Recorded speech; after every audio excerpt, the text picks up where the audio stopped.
शास्त्री महाराज मुलांची म्हणजे लाईनीत बसण्याची व्यवस्था करा. श्रीमद भागवत भगवान की जय. वेदव्यास भगवान की जय. श्री शुकदेव भगवान की जय. माऊली ज्ञानेश्वर महाराज की जय. जगद्गुरु तुकाराम महाराज की जय. संत शिरोमणी सावता महाराज की जय. सद्गुरु जोग महाराज की जय. आदिशक्ति मुक्ताबाई की जय. श्री गुरु मोठे बाबा की जय. श्री गुरु नत्थु सिंह बाबा की जय. सद्गुरु नारायणानंद सरस्वती महाराज की जय. गंगा गोदावरी माता की जय. 3 जय जयकार होतील. त्यामध्ये छत्रपती शिवबांच्या जय जयकाराला उभं राहून करायचं. गौ माता की जय. भारत माता की जय. छत्रपती शिवाजी महाराज की जय. जय जय श्री राधे. राधे.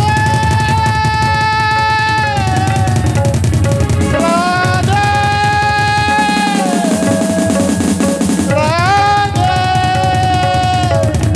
राधे. राधे.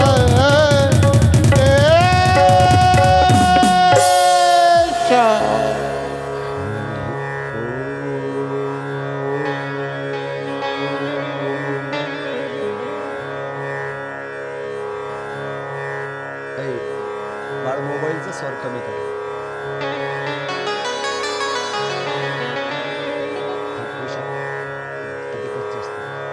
लक्षात ठेव. उद्या अजून कमी करा. कमी. बस एवढंच ठेवायचं. आम्ही सांगितलं किंवा नाही सांगितलं तरी तू लक्ष ठेवायचं. श्रीराम राधे राधे. इको जास्त आहे. बेस कमी आहे. बेसच्या जागेवर ट्रबल वाढ.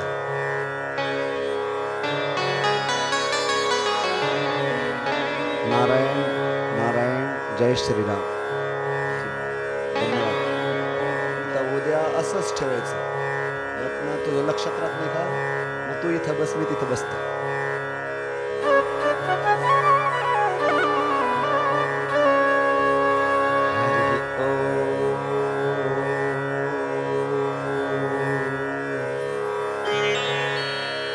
स्वस्ति श्री गणेशाय नमः.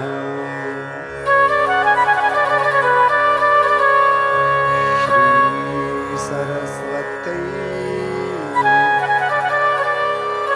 नमः. श्री गुरुभ्यो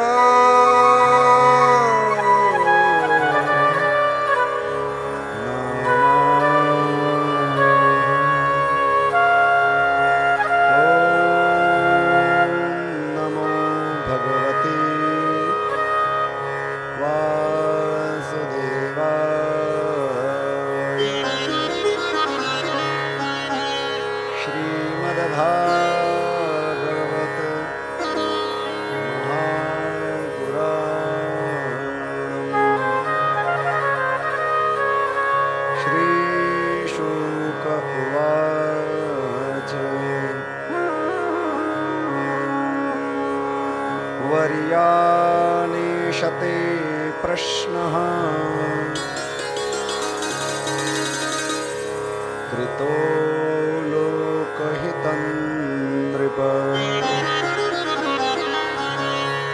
आत्मवित्सम्मतः पुंसाम् श्रोतव्यादिषु यः परः. पवित्र गंगा मातेच्या तीरावर ब्रह्मरात शुकदेव मुनी, विष्णुरात परीक्षित राजाला देवलोक दुर्लभ पवित्र श्रीमद भागवत कथा सांगत आहे. तीच श्रीमद भागवत कथा घनदाट अशा नैमिष अरण्यामध्ये सूत मुनी 88,000 ऋषींच्या समोर प्रतिपादन करत आहेत. आपल्या धर्मनगरी मुळेवाडी श्री दत्त योगीराज बहुउद्देशीय संस्था अर्थात श्री दत्त योगीराज आश्रम भगवान दत्तात्रयांच्या दरबारात वैकुंठवासी परमपूज्य परमादरणीय दत्तात्रयांना सुद्रीक पाटील यांच्या प्रथम वर्ष श्रद्धा निमित्ताने, प्रथम पुण्यस्मरणाच्या निमित्ताने सुद्रीक परिवाराने या श्रीमद भागवत कथेचं आयोजन केलं. आणि कार्यक्रमासाठी पंढरपूरहून काय नाव काल आलेले पासलकर भाऊ, जणू काही पांडुरंगाच्या रूपात आमचे ब्रह्मलीन बालयोगीजी बाबांच्या सान्निध्यात राहिलेले काय महाराजांचं नाव श्रीकृष्ण महाराज यांची उपस्थिती, आमचे मातृचरण पितृचरण माता पिताही कार्यक्रमाला हजर आहेत. आणि आपल्या सर्वांच्या सुपरिचित श्रद्धेय लहान बाबाजींची वंदनीय उपस्थिती कार्यक्रमाची शोभा वाढवत आहे. या आश्रमावरती, या शिक्षण संस्थेवरती ज्यांचं जीवापाड प्रेम आहे आणि ज्यांनी या शिक्षण संस्थेसाठी जीवन वाहून दिलेलं आहे,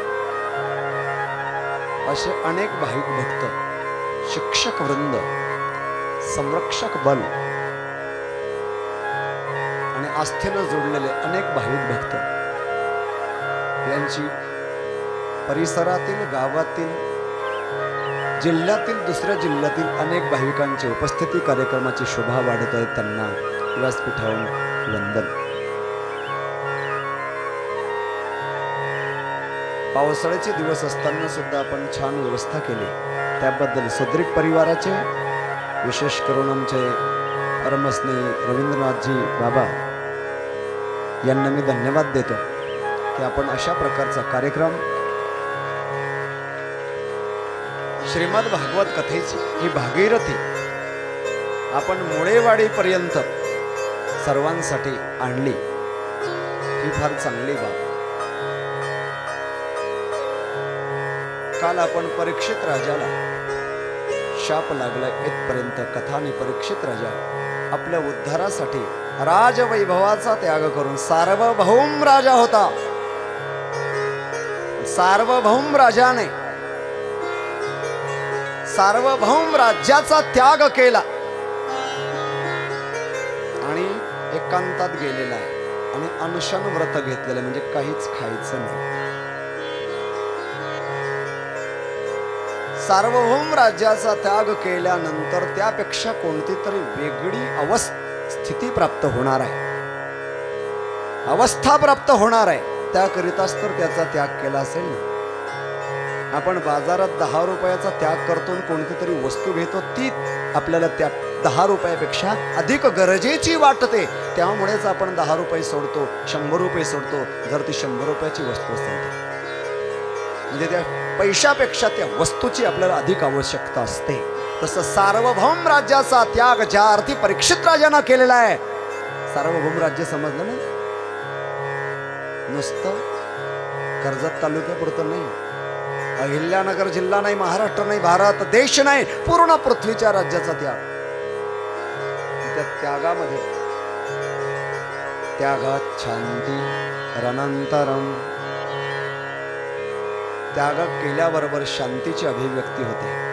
आणि त्या शांतीमध्ये कोणीतरी श्रीगुरु आपल्याला भेटावा आणि त्याने आपला 7 दिवसात उद्धार होईल, यासाठी काहीतरी उपदेश करावा, या आशेने परीक्षित राजा बसलेले. त्यांचा भाग्याचा उदय झाला. शुकदेव मुनींचं आगमन झालं. शुकदेव मुनींना वंदन, त्यांचं पूजन, आणि त्यांना विचारलाय प्रश्न. परीक्षित राजाचा प्रश्न काय आहे का? आता पृच्छामि संसिद्धिं योगिनां परमं गुरुं कि पुरुषस्य यत् कार्यं म्रियमाणस्य सर्वथा कि पुरुषस्य यत् कार्यं म्रियमाणस्य सर्वथा. अतः पृच्छामि म्हणून विचारतो.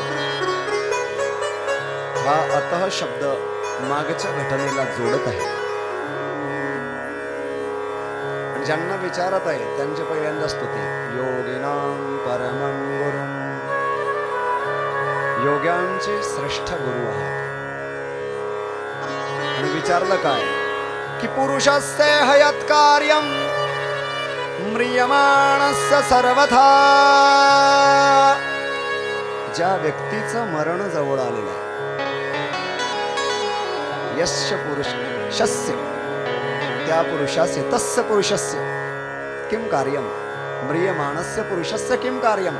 ज्या व्यक्तीचं मरण जवळ आलेलं आहे त्या व्यक्तीचे नेमके त्या वेळेचे कर्तव्य काय. लक्ष द्या. हा प्रश्न परीक्षित राजाने आपल्या पुरता मर्यादित स्व उद्धारासाठी विचारलेला नाही, सर्वांच्या उद्धारासाठी विचारलेला आहे. असा शब्द नाही तिथे की माझं मरण जवळ आलेलं आहे, मी काय करू. म्रियमाणस्य पुरुषस्य, मरणासन्न व्यक्तीचं कर्तव्य काय. जो मरायला टेकलेला, थोड्या वेळात ज्याचे प्राण जाणार, थोड्या दिवसात ज्याचे प्राण जाणार, त्याने नेमके काय करावे, असा प्रश्न आहे. म्हणजे तो प्रश्न आपल्यासाठी सुद्धा आहे. आपल्याला सुद्धा जावं लागणार. परीक्षित राजा किती दिवसात जाणार होते, किती दिवसात मरणार? 7 दिवसात. लक्ष द्या. मी शुद्धीत बोलत आहे, म्हणजे पुढे एका वाक्यात तुमचा गैरसमज निर्माण होईल म्हणून पूर्व सूचना केली. परीक्षित राजा किती दिवसात मरणार होता? आपण सुद्धा 7च दिवसात मरणार. कृष्ण महाराज आपण सुद्धा 7 दिवसात मरणार. काही नवीन आले असतील कथेला, ते म्हणत असतील 2 दिवस तर कथा चांगली केली, 2 दिवस आशीर्वाद दिले, आणि आज तर शाप द्यायला बसवले, शाप द्यायलाच टेकले. आपण सर्वजण 7च दिवसात मरणार. एका गावात एक कथाकार कथा सांगत होते आणि त्यांनी हा मुद्दा असा सांगितला. हे बघा मंडळी, ह्या गावातली सगळी माणसं 7 दिवसात मरणार. सर्वांचे आणि चेहरे निस्तेज झाले, दुःखी झाले, चिंताक्रांत झाले. पण त्याच्यात एक आजी माग हसत होती, टाळ्या टिपून अशी जरा जरात हसत होती. त्या आजीने विचारलं, वयसा तुम्ही का असतात? म्हटलं ह्या गावाची मरणार, मुळेवाडीतली मरणार. मी मुळेवाडीतली नाही, मी कोंबडीची.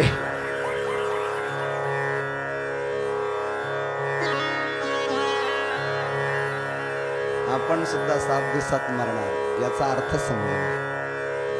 वारांची नावं किती आहेत? आपण मरणार त्या दिवशी वेगळा आठवा राहील का? 7 दिवसात सोमवार, मंगळवार, बुधवार, गुरुवार, शुक्रवार, शनिवार, रविवार आणि बिस्तरवार वेगळा येईल का? 7 वार, वार म्हणजे दिवस. या 7 वारापैकी, या 7 दिवसापैकी आपण कोणत्या तरी एके दिवशी मरणार. म्हणजे किती दिवसात मरणार? 7 दिवसात मरणार. बरं, आता पुन्हा एक बारकावा. परीक्षित राजाला शाप होता, त्याच्यात आशीर्वाद होता गुरुजी. कोणता आशीर्वाद? सप्तमे अहानी. त्याच्यात सप्तमी विभक्ती आहे. 7व्या दिवशी, समजलं ना? सप्तमी 7वी, 7व्या दिवशी मरशी. म्हणजे 6 दिवस जगशील त्या शापात आशीर्वाद आहे. जर 5व्या दिवशी मेला परीक्षित राजा तर 7व्या दिवशी मरशील, हा शाप आहे, हा सत्य ठरणार नाही. 7व्या दिवशी मरशील म्हणजे 1 2 3 4 5 6 डेज, 6 दिवस जगशील. परीक्षित राजाला 6 दिवस जगण्याची तरी गॅरंटी होती. शापातही आशीर्वाद होता. आपल्याला 6 दिवसाची, एका दिवसाची तरी शाश्वती आहे. एका दिवसाची जाऊ द्या, 1 तासाचा तरी भरोसा आहे का? नाही नाही नाही, हे भाड्याचं घर आहे, भाड्याचं घर. राम नाम की लूट है, लूट सके तो लूट, अंत काल पछताएगा जब प्राण जाएंगे छूट. हे भाड्याचं घर आहे, भाड्याचं घर. खाली जिंदगी एक किराए का घर है, जिंदगी एक किराए का घर है, एक ना एक दिन बदलना पड़ेगा. जिंदगी एक किराए का घर है, एक ना एक दिन बदलना पड़ेगा. जब तुमको आवाज देगी घर से बाहर निकलना पड़ेगा. शाम के बाद होता सवेरा, शाम के बाद होता सवेरा. मेरे प्यारे भाई और बहनों, सवेरा सूरज निकलता है तब होता है, लेकिन जब सवेरा होता है तो हमेशा के लिए सवेरा नहीं होता. कुछ देर के बाद दोपहर, कुछ देर के बाद सांझ माने शाम हो जाती है. उसी प्रकार जिसके जीवन में जन्म रूपी सवेरा होता है, उसके जीवन में मौत रूपी शाम जरूर आती है. शाम के बाद, शाम के बाद, शाम के बाद होता सवेरा, शाम के बाद होता सवेरा. फिर कई दिन निकलता सुनहरा, फिर कई दिन निकलता सुनहरा. पाव फूलों पर,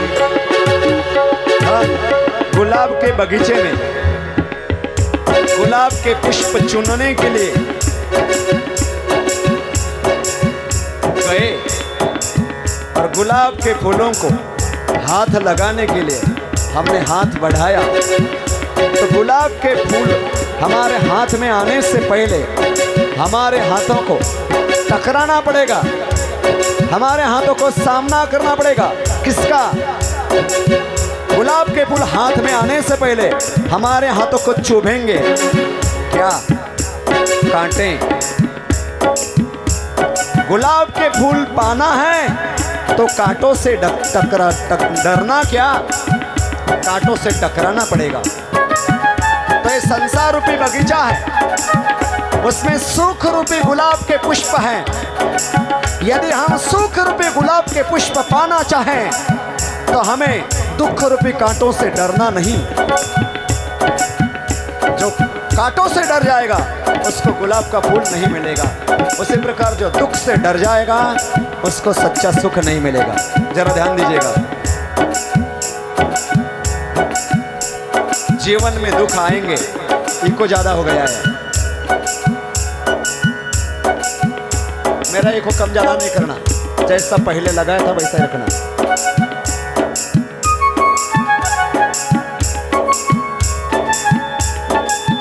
पाव फूलों पर रखने से पहले तुम्हें कांटों पे चलना पड़ेगा. जिंदगी राय का घर है, एक दिन बदलना पड़ेगा.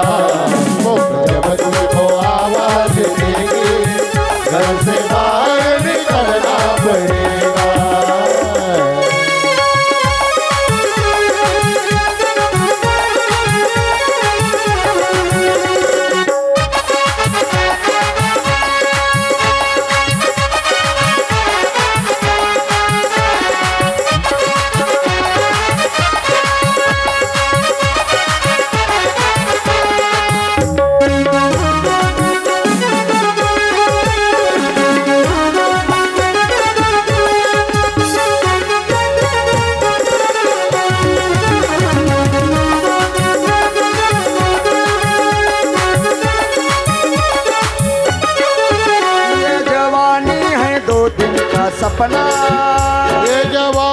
है 2 दिन का सपना।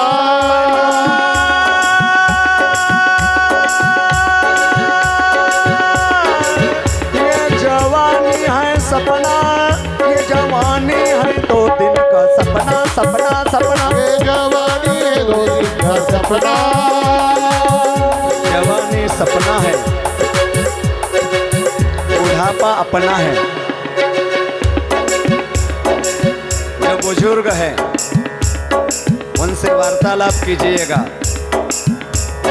जवानी ज्यादा दिन तक रहती है क्या? लेकिन ये जवानी में समझता है क्या? जवानी सपने जैसी भाग जाती है और बुढ़ापा जल्दी जाता नहीं है। जवानी में यदि जवानी ज्यादा दिन तक रहने वाली नहीं है, ये पता लग जाए तो दुनिया में सारे लोग सज्जन हो जाएंगे। जवानी सपना है, बुढ़ापा अपना है और ईश्वर को याद करना है। ये जवानी है 2 दिन का सपना, सपना। ये जवानी है 2 दिन का सपना। कोई भगवान अपना, कोजले कोई भगवान अपना। ये जवानी अगर ढल गई तो जवानी में हमने जो कार्य करने लायक, जिसको कर्तव्य कहते हैं, वो हमने किए नहीं। जवानी में कौन से प्रमुख कर्तव्य है, जरा ध्यान दीजिएगा। ईश्वर भक्ति, काउंटिंग कीजिए, मोजा मराठीत। ईश्वर भक्ति, संत संगति, माँ बाप की सेवा, गौ माता की सेवा और भारत माता की सेवा। ये 5 कार्य जवानी में करने लायक है। इसलिए हम इस 5 कार्य में से पहला कार्य ईश्वर भक्ति हम सब लोग कर रहे हैं। दूसरा कार्य संत संगति हमारे जीवन में हमें अपनानी चाहिए। तीसरा कार्य माँ बाप की सेवा, जो हमारा परम कर्तव्य है।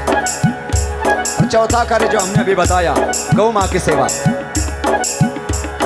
हम धन्यवाद देते हैं रविंद्रनाथ बाबा जी को कि आपने अपनी जवानी सार्थक की, और आपके दोनों भाइयों को और आपके पूरे परिवार को धन्यवाद देते हैं कि सुदृढ़ परिवार की पहचान गौ माता की सेवा से आजीवन होगी।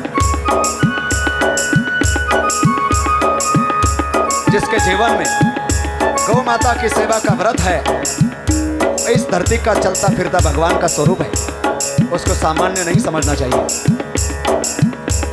तो ये जो प्रमुख कार्य हमने 5 कार्य बताए, ईश्वर भक्ति, संत संगति, माँ बाप की सेवा, गौ माता की सेवा और भारत माता की सेवा, ये 5 कार्य जवानी में कर लेने चाहिए। और इन 5 कार्यों में से एक भी कार्य हमने जवानी में किया नहीं, और जवानी चल गई, बुढ़ापा आ गया, तो क्या होगा? ये जवानी अगर ढल गई तो हाथ मल मल के रोना पड़ेगा। का घर है, एक दिन बदलना पड़ेगा। जब तुमको आवाज देंगे, घर से बाहर निकलना पड़ेगा। आइए हम हमारा तन मन धन पवित्र करने के लिए और वैकुंठवासी दत्तात्रेय अण्णा सुदृढ़ पाटिल इनको भी आनंद होए, इसीलिए कुछ पल भगवान नाम संकीर्तन करते हैं। हरे रामा राम रामा हरे हरे, हरे रामा राम रामा हरे हरे, हरे कृष्णा कृष्णा कृष्णा हरे हरे हरे हरे, हरे Krishna Krishna Krishna Hare Hare,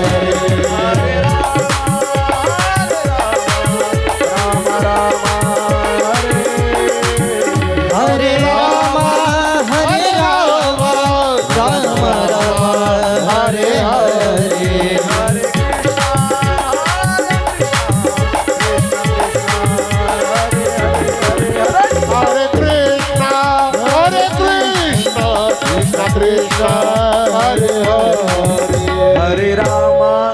Hare Rama, Rama Rama, Hare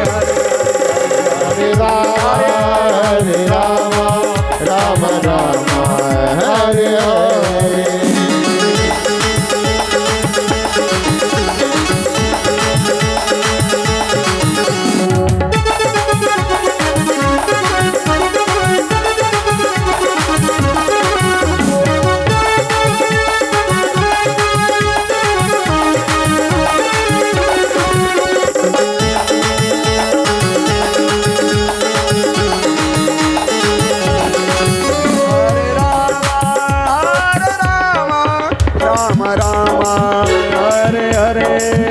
Hare Rama, Hare Rama, Rama Rama, Hare Hare.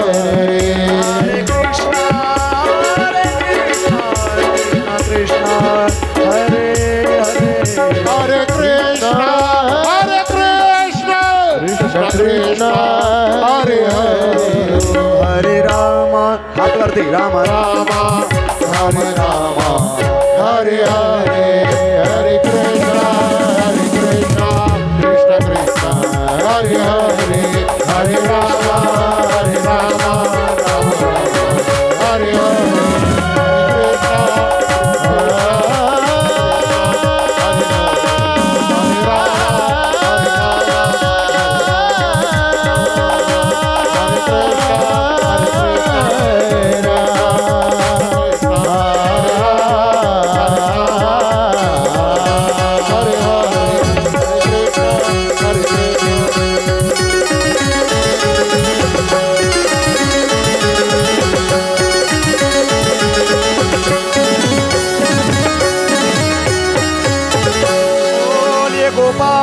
Krishna भगवान की जय। जिंदगी एक किराए का घर है, एक ना एक दिन बदलना पड़ेगा। परीक्षित राजा 7व्या दिवशी मरेल, 6 दिवस जगेल. आपल्याला तेवढा सुद्धा भरोसा नाहीये, तेवढी सुद्धा गॅरंटी शाश्वती नाही. क्षणभंगूर नाही भरवसा, वारे सावध तोडा माया आशा. काही न चले मग गळा पडेल फासा, पुढे हुशार थोर आहे उरसागा. राम राम स्मरा आधी. हे आपण जरी ऐकत असलो, हे आपण जरी सांगत असलो, हे जरी आपलं आमचं सर्वांचं पाठांतर असलं, पण ते आपण धारण किती केलंय हा चिंतनाचा आणि चिंतेचा विषय आहे.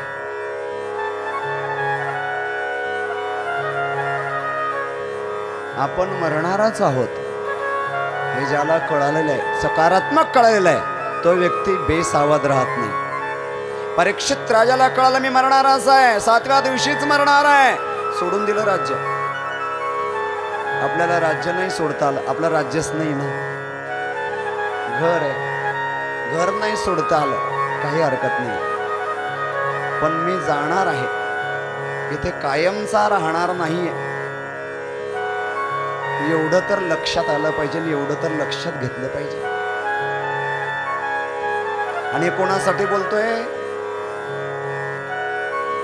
ज्यांचं पूर्ण तिकीट फ्री आहे त्यांनी तर लक्षात घेतलं पाहिजे. बरोबर आहे ना? फुल फ्री, कुठेही फिरा. त्यांनी कमीत कमी त्यांनी तरी लक्षात घेतलं पाहिजे. बाकीच्यांनी उशिरा घेतला तरी चालेल, त्यांना अजून अर्ध तिकीट लागतंय. जे फ्री वाले आहेत त्यांनी तरी फ्री झालं पाहिजे.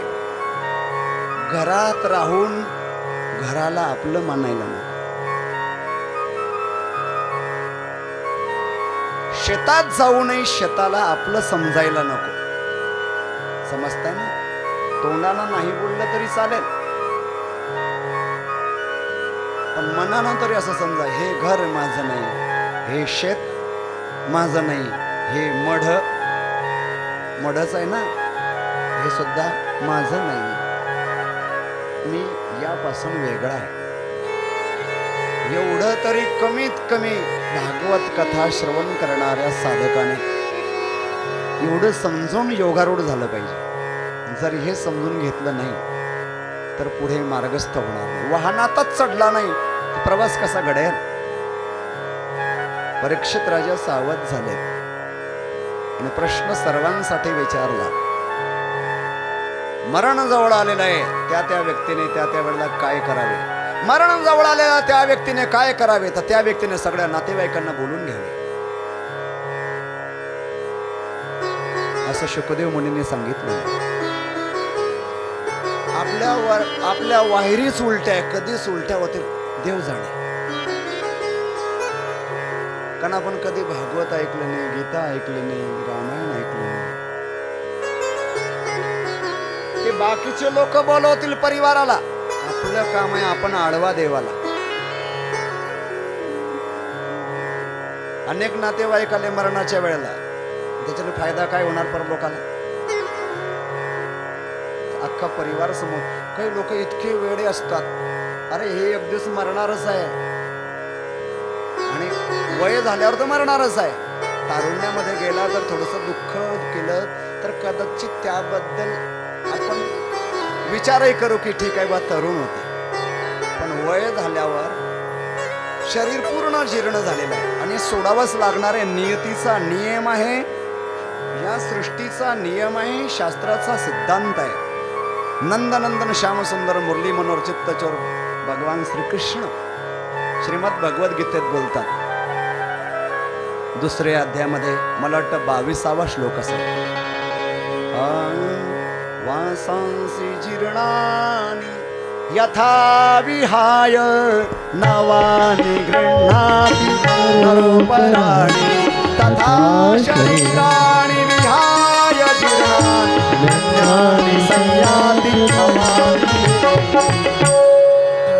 इसको सम कहते हैं. पुढे गाणाऱ्याच्या सोबतही पुढे जायचं नाही, मागे जायचं नाही, तिथेच थांबलं पाहिजे. श्लोकाचा भावार्थ असा आहे. वासांसी जीर्णानि यथा विहाय. कपडे फाटले, जीर्ण झाले, फाटल्यापेक्षा जीर्ण झाले. असं पकडलं तरी लचका तुटतं कपड्याचं. तो जीर्ण कपडा जैसे जीर्ण वस्त्र सांडिजे मग नूतन. माऊलींची ओळी आहे ना. जुना कपडा, जीर्ण कपडा झाला की आपण त्याला टाकून देतो आणि नवीन कपडा धारण करतो.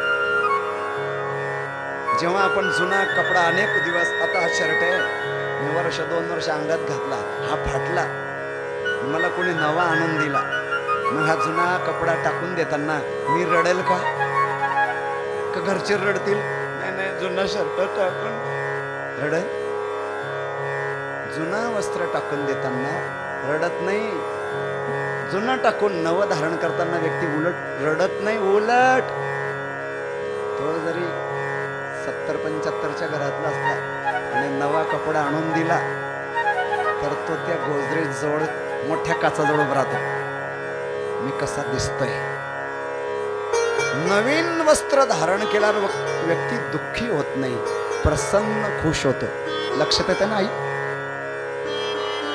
तसं हे जुनं शरीर सोडताना आणि नवीन धारण करताना दुःख का व्हायला पाहिजे?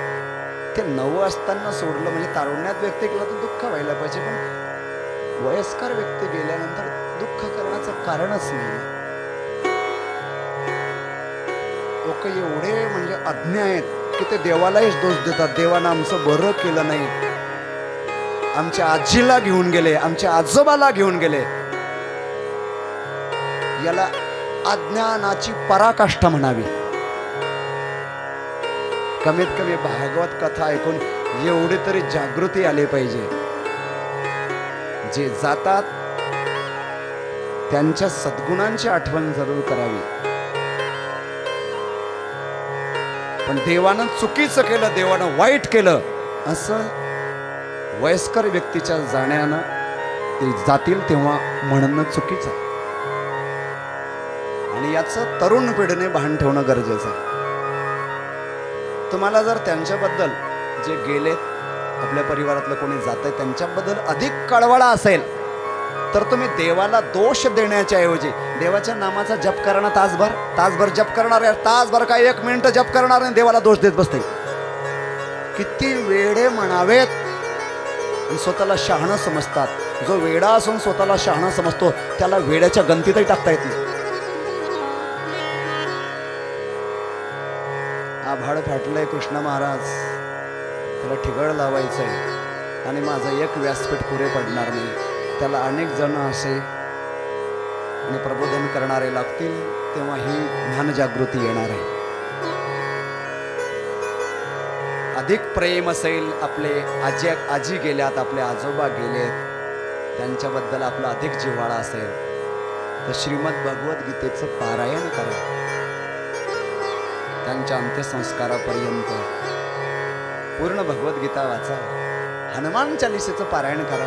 हरिपाठाची अनेक आवर्तनं करा. 1 प्रहर 3-4 तास भगवान नाम संकीर्तन करा. त्याच्याने त्यांना प्रसन्नता लाभेल आणि आपल्यालाही प्रसन्नता होईल की आपण त्यांच्यासाठी काहीतरी केलंय. पण उगीच देवाला दोष देत बसले, देवानं आमचं बरं नाही केलं आणि इतका परमार्थ करू नये आणि देवाला कुठं आठवण आली आमच्या आजीची ना आमच्या आजोबांची. याबद्दल सुज्ञ जाणकार श्रोत्यांनी सावध राहिलं पाहिजे आणि इतरांना सुद्धा हा संदेश पोहोचवला पाहिजे. उपचार करा, शोक करू नका. कोणी शोक करत असेल तर तो शोक निवारण करा. हे जीर्ण झालेलं शरीर सोडावंच लागणार, पण हे सोडत असताना त्या व्यक्तीचं परम कर्तव्य काय, त्याने त्यावेळेला काय करावे, हा परीक्षित राजाचा मौलिक प्रश्न आहे. आणि शुकदेव मुनींनी फार सुंदर उत्तर दिलंय. त्याने त्यावेळेला ऐकायचं ना उत्तर. त्यावेळेला त्या व्यक्तीने 3 महासाधनं करावेत. किती महासाधनं? 3. आपले मरण जवळ आहे, कधी येईल सांगता येत नाही, म्हणून हे 3 महासाधनं आपणही करावे. कोणते ते 3 महासाधनं? श्रोत्रेण तस्माद् भारत सर्वात्मा भगवान ईश्वरो हरिः. श्रोतव्या कीर्तितव्यश्च स्मर्तव्यश्च क्षताभयम्. श्रोतव्या कीर्तितव्यश्च स्मर्तव्यश्च क्षताभयम्. ज्या व्यक्तीचं मरण जवळ आलेलं आहे त्या व्यक्तीने त्यावेळेला कोणती कामं करावी. फ्री तिकीटवाले तुम्ही लक्ष देऊ नका. श्रोतव्य, पहिलं साधन काय सांगितलं? श्रोतव्य म्हणजे श्रवण करणे. आपल्या भाषेत बोलतो आता, कारण सर्वांना कळणार. 3 महासाधनं कोणती? मोजा. श्रवण, कीर्तन आणि मनन. किती सांगितले? 3. श्रवण म्हणजे ऐकणे, भरपूर ऐका आणि कमी बोला. ऐकायला कान किती आहेत? बोला 2. बोलायला तोंड एकच आहे. म्हणजे जास्त ऐका आणि कमी बोला. ज्याला परमार्थ करायचंय त्याने कमीत कमी हे लक्षात ठेवलं पाहिजे. बोलूच नका असं म्हणायचं नाही. बोला, पण बोलण्यापेक्षा जास्त ऐका. ज्येष्ठ नागरिकांना विशेष संदेश आहे हा. जास्त ऐका. घरात ज्येष्ठ नागरिक उलट करतात, ऐकतच नाही, जास्तच बोलतात आणि ते तरुण पिढीला सहन होत नाही. त्यांना आपला कंटाळा येतो, तिरस्कार करायला लागतात. त्यावेळेला आपण सावध झालं पाहिजे. ऐकायला अधिक सुरुवात करा, बोलायला कमी करा. पहिलं साधन आहे श्रवण. दासबोधात समर्थ रामदास स्वामी बोलतात, ऐकल्या विण कळेना हे तो ठाऊक आहे जना, या कारणे मूळ प्रयत्न श्रवण आधी. ऐकल्याशिवाय श्रवण केल्याशिवाय काही कळणार नाही, म्हणून श्रवण आधी करा. म्हणून काल आपण प्रमाण पाहिलं, गीता भागवत करीती श्रवण श्रवण श्रवण करा, भरपूर श्रवण करा. दुसरं साधन सांगितलं आहे कीर्तन. भगवंताचे कीर्तन करा. आता कीर्तनाचे 3 प्रकार आहेत: गुण कीर्तन, लीला कीर्तन आणि नाम संकीर्तन. कीर्तनाचे 3 प्रकार आहेत. भगवंताचे गुण गाणे, गुण गाईन आवडी, हेची माझी सर्व जोडी. हे कोणतं कीर्तन झालं? गुण कीर्तन. यश श्री औदार्य ज्ञान वैराग्य ऐश्वर्य हे साही गुणवर्य वसती जे थवा. म्हणूनही तो भगवंत, त्या भगवंताचे हे असे गुण वर्णन करणे, भगवंताचं यश, भगवंताची कीर्ती, भगवंताचा उदारपणा ते वर्णन करणे, हे गुण कीर्तन झाले. लीला कीर्तन, भगवंतांनी भक्तांच्या सोबत राम अवतारामध्ये, श्रीकृष्ण अवतारामध्ये, श्री विठ्ठल अवतारामध्ये जे काही चरित्र, ज्याला लीला म्हणतात, ज्याला क्रीडा असंही म्हणतात, क्रीडा लीला चरित्र, त्याला पोवाडे असंही म्हटलं तुकोबारायांनी. गायीन ते लीला चरित्र पोवाडे. माझी वाणी तुझे वर्णी गुण नाम, माझी वाणी तुझे वर्णी गुण नाम, माझी वाणी तुझे वर्णी गुण नाम, माझी वाणी तुझे वर्णी गुण नाम. ऐसे देई प्रेम काही कळा, ऐसे देई प्रेम काही कळा, माझी वाणी तुझे वर्णी गुण नाम, माझी वाणी तुझे वर्णी गुण नाम. माझी वाणी तुझे वर्णे गुण नाम, ऐसे दे प्रेम काही. गुण कीर्तन, लीला कीर्तन आणि तिसरं कोणतं आहे? नाम संकीर्तन. ताला स्वरामध्ये भगवंताचे नाम गाणे ते नाम संकीर्तन आहे. आणि रवींद्रनाथ बाबांची, लहान बाबाजींची आपली चर्चा झाली. नाम संकीर्तनामध्ये आलाप नसावेत. आलाप जर आला तर ते संकीर्तन राहत नाही. संकीर्तनामध्ये भगवान नामाची पुन्हा पुन्हा आवृत्ती होणे. संकीर्तन म्हटलं की ते संगीत होऊन जाते, संकीर्तन राहत नाही. मग संकीर्तन करणाऱ्यांनी ही बाब लक्षात घेतली पाहिजे. जर शुद्ध संकीर्तन करायचं असेल तर आपण पंढरपुरामध्ये आषाढी यात्रेच्या वेळेला श्री विठ्ठल सान्निध्यामध्ये सद्गुरू बालयोगीजी बाबांच्या आश्रमात 2 तास, म्हणजे आषाढी यात्रेचा जो काळ असतो त्यामध्ये 2 तास दुपारच्या भोजनाच्या फराळाच्या आधी संकीर्तन करतात की नाही. त्यांना कृष्ण महाराजांना माहिती आहे तिथे आलाप नसतो आणि जी चाल पहिल्यांदा लावली ती शेवटपर्यंत असते. मध्ये चाल पण बदलू देत नाही आणि ती परंपरा अजूनही सांभाळली जाते. ते शुद्ध संकीर्तन आहे. तर अशा प्रकारे ज्याचं मरण जवळ आलेलं आहे त्याने देवाच्या कथा ऐकाव्या, त्याने देवाचं कीर्तन करावं टाळी वाजवून. आणि तिसरा मुद्दा सांगितला आपल्या कामाचा, हे सर्वांच्या, तुमच्या माझ्या सर्वांच्याच. तिसरं साधन सांगितलं. तिसरं महासाधन, त्या व्यक्तीने मनन करावे. श्रवण, कीर्तन आणि मनन. जे काही देवाचं चरित्र ऐकलं असेल, जे काही संतांचं चरित्र ऐकलं असेल ते पुन्हा पुन्हा आठवणे. आपलं मरण जवळ आल्यावर घराची आठवण करू नये. घर आहे ते राहणारच. दुसरं कोणाची आठवण येत असेल तर ती बाजूला ठेवावी, तिला सारावी आणि देवाच्या चरित्राची, देवाच्या आणि नामाची आठवण करावी, मनन करावे. श्रवण, कीर्तन आणि मनन. ज्याचं मरण जवळ आलेलं त्याने 3 साधनं करावी. बरेच जण म्हणतील आमचं मरण फार दूर आहे, आम्ही तर अजून शाळा शिकतो इथे, काही म्हणतील आमचा अजून विवाहच झालेला नाहीये, काही म्हणतील अजून आम्ही तरुण आहोत, धडधाकट आहोत. हे तर ज्यांचं मरण जवळ आलेलं आहे त्यांच्यासाठी आहे. अरे बाबा, तुला कोणी सांगितलं तुझं मरण दूर आहे? आपल्या सर्वांसाठी हे साधन आहेत.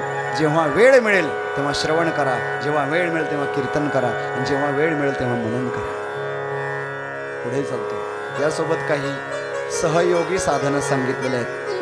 ध्यान करा, मानसिक पूजा करा, हे साधनं. त्यानंतर परीक्षित राजाने सृष्टीविषयक काही प्रश्न विचारला, तर या सृष्टीलाच भगवंताचं स्वरूप समजून, हे जगतच देव आहे असं समजून, जगालाच देव मानून जगातल्या जीवांची सेवा करा, जगाला देव समजून जगाला नमस्कार करा. हरिदेव जगत जगदेव हरि हरितो जगतो नाही भिन्नवपु इति यस्य मति परमार्थगती स नरो भवसागरम उद्धरती. देव आणि जग हे एकच आहेत, अभिन्न निमित्तोपादान कारण विशिष्ट अद्वैतानुसार. तर त्या देवरूपी जगत जागता जगदेव राखा काही भाव. आणि हे सांगत असताना पुढे चतुश्लोकी भागवताचं वर्णन आहे. अहमेवा समेवाग्रे नान्यद्यद सदसत्परम पश्चादहं यदेतच्च यो वशिष्येत सोऽस्म्यहम्. ऋतेर्थं यत् प्रतीयेत न प्रतीयेत चात्मनि तद्विद्यादात्मनो मायाम्. यथा भासो यथा तमः यथा महन्ति भूतानि भूतेषुश्चावचेष्वनो प्रविष्टान्यप्रविष्टानि तथा तेषु न तेष्वहम्. एतावदेव जिज्ञासं तत्त्वजिज्ञासुनात्मनो अन्वयव्यतिरेकाभ्यां यत् स्यात् सर्वत्र सर्वदा. हे 4 श्लोक चतुश्लोकी भागवत, आणि याच्यावरच हेच महर्षी व्यासांनी विपुली करू म्हणजे याचा विस्तार केला आहे. चतुश्लोकी भागवताचा सारांश असा आहे, हे दिसणारं जग जरी असलं तरी हे जग नाही, हा जनार्दन आहे. लाज लेगे माये आता कवणा ओवाळू, लाज लेगे माये आता कवणा ओवाळू, आता कवणा ओवाळू. तिकडे पावे तिकडे, तिकडे पावे तिकडे चतुर्भुज गोपाळू. जिकडे पाहे तिकडे चतुर्भुज गोपाळू. हे जगत आहे, हेच भगवंताच्या स्वरूपाने दिसणे. ब्रह्मलीन परमश्रद्धेय स्वामी रामसुखदासजी महाराज एक सुंदर उदाहरण द्यायचे. जग दिसत असलं तरी जग नाही, जगदीश भगवंत आहे. लक्ष द्या. एक शेतकरी एका व्यापाऱ्याकडे गेला. ज्या वेळेला हे संकरित बियाणे निघालेले नव्हते तेव्हाची गोष्ट लक्षात घ्या. आणि शेतात पेरण्यासाठी त्याने 1 गोणीभर गहू आणले. व्यापाऱ्याला त्याच्या मोबदल्यात 2 गोण्या द्यायचे होते. 1 गोणीभर गहू आणले पेरणीसाठी, आणि शेतात 1 गोणीभर गहू पेरले. योगायोग असा की त्या व्यापाऱ्याला गहू शेतात कसा उगवतो माहित नव्हतं. 4 पिढ्यापासून तो गहू टनांनी घ्यायचा आणि तिकडे टनागंती विकायचा, पण त्याला शेतीत गहू कसा पेरतात आणि कसा उगवतो आणि त्याची कापणी कशी करतात काहीच माहीत नव्हतं. योगायोग असा झाला की काही कारणानिमित्ताने 1 महिन्यानंतर तो शेतकरी, ज्या शेतकऱ्याला ते गहू दिले होते त्या शेतकऱ्याच्या गावात तो व्यापारी आला आणि म्हणाला, कुठे आहे आपला गहू, जरा दाखवतोस का, शेतात कुठे आहे. शेतामध्ये गहू पेरलेला होता, एवढा झाला होता, अजून उंब्याच म्हणतात ना आपण, उंब्या आलेल्या नव्हत्या. हिरवागार गहू होता, त्याच्यात सगळं त्याचं खुरपणी करून तण वगैरे काढून एकदम क्लिअर केलेला होता. नुसता गहू हिरवागार चमकत होता, त्याच्यात पाणी भरलेलं होतं, एकदम असं आणि तेजपुंज दिसत होता.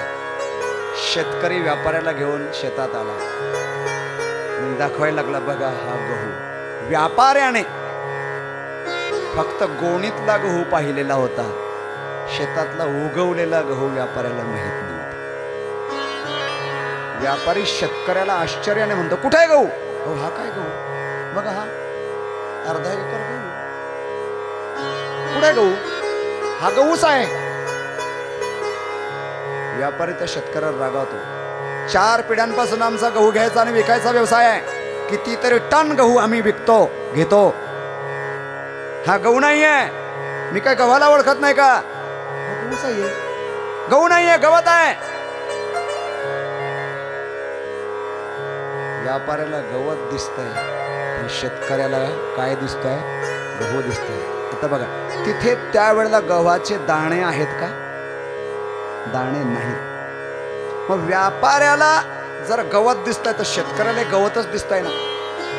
पण मग शेतकरी त्याला गहू का मानत आहे? त्याचं कारण काय? पेरला तेव्हा काय होता? गहू. आणि जेव्हा कापणीला येईल परिपक्व होऊन, तेव्हा उंब्यांमधून काय निघेल? गहूच निघेल.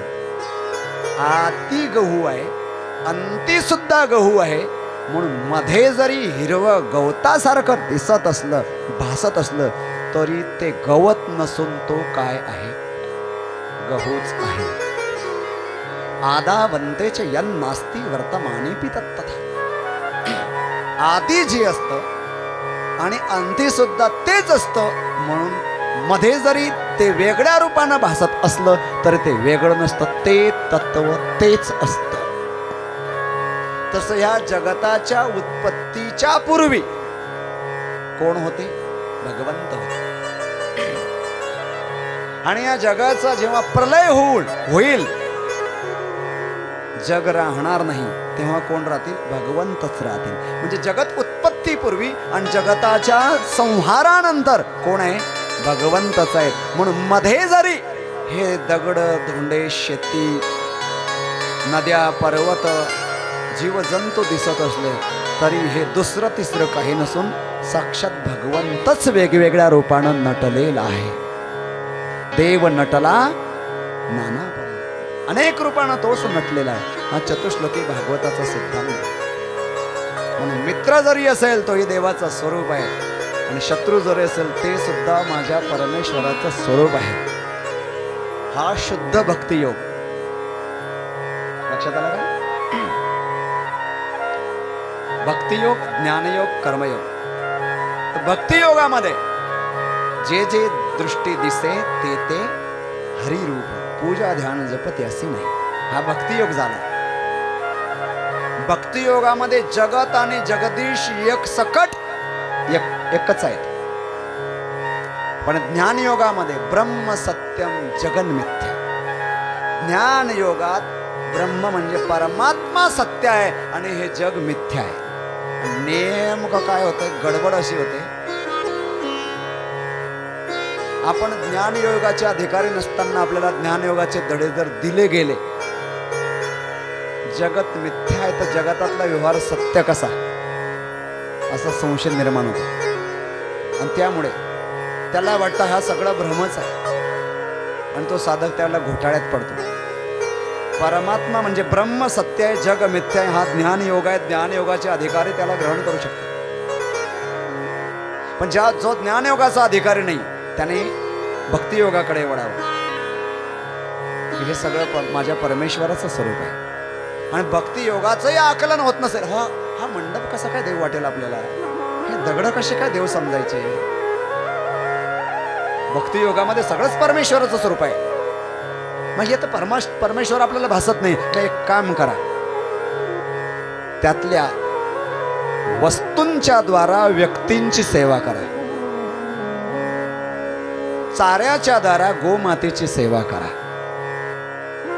अन्नाच्या द्वारा, अन्नदानाच्या द्वारा मानवांची सेवा करा. अन्नाच्या द्वारा कुत्रे, मांजरे, इतर जीव जंतूंची सेवा करा.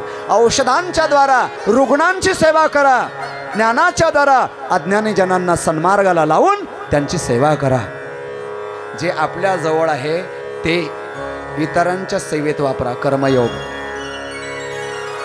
कर्मयोगाचं तत्व आहे सेवा.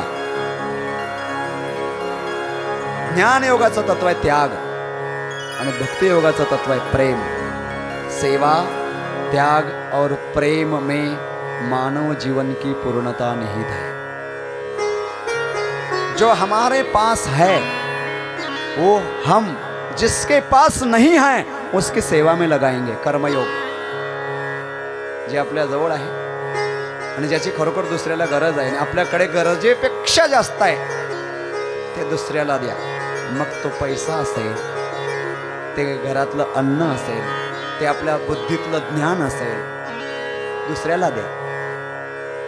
जोपर्यंत असं आपण करणार नाही तोपर्यंत आपण कर्मयोगात प्रवेश करणार। आपल्याजवळ जे काही ते दुसऱ्याला द्यायची कमीत कमी उदार वृत्ती तर ठेवा। कर्मयोग आहे, कर्मयोगामध्ये सेवा।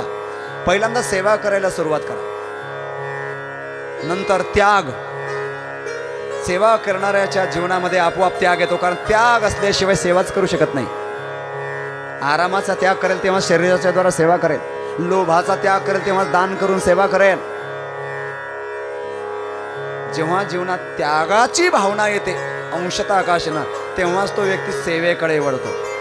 आणि जेव्हा या सृष्टीला आपण सृष्टीची सेवा करणार तेव्हा सृष्टीत परमात्म्याचं दर्शन होऊन त्या परमात्म्याबद्दल प्रेम निर्माण होणार। सेवा, त्याग आणि प्रेम, कर्मयोग, ज्ञानयोग, भक्तियोग, अशा प्रकारे 3 तत्व आहे। त्यामध्ये सगळं जगत परमात्मा स्वरूपाने भासायला लागणे, जगतालाच परमात्म्याचं स्वरूप आपल्याला अनुभवास येणे, जगतच परमात्मा स्वरूप आहे, हा भक्तियोग। अशा प्रकारे हा भक्तियोगाचा सिद्धांत चतुश्लोकी भागवतामध्ये 4 श्लोकांमध्ये सांगितला आहे।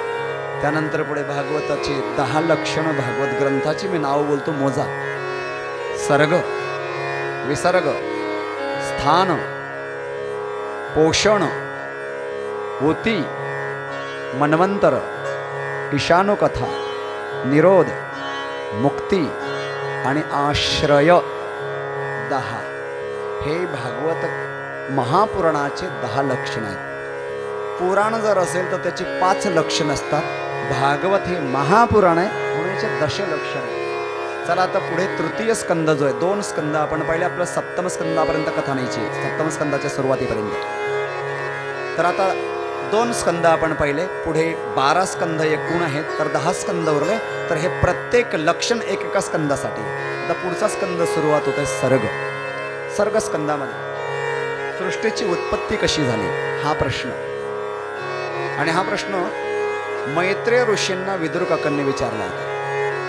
भगवान श्रीकृष्ण निजधामाला गेले, उद्धवांना बद्रीनाथ धामला पाठवलं आणि त्यावेळेला विदुरांची आठवण आली। विदुरांना उद्धवांनी निरोप दिला, मी संक्षिप्त घेणार, आणि तुम्हाला मैत्रेय ऋषींकडे जायचं आहे। विदुर काकांना भगवंताचे सगळं आपल्या जीवनामध्ये भगवंताने आपल्यावर किती प्रेम केलं ते सगळं आठवलं।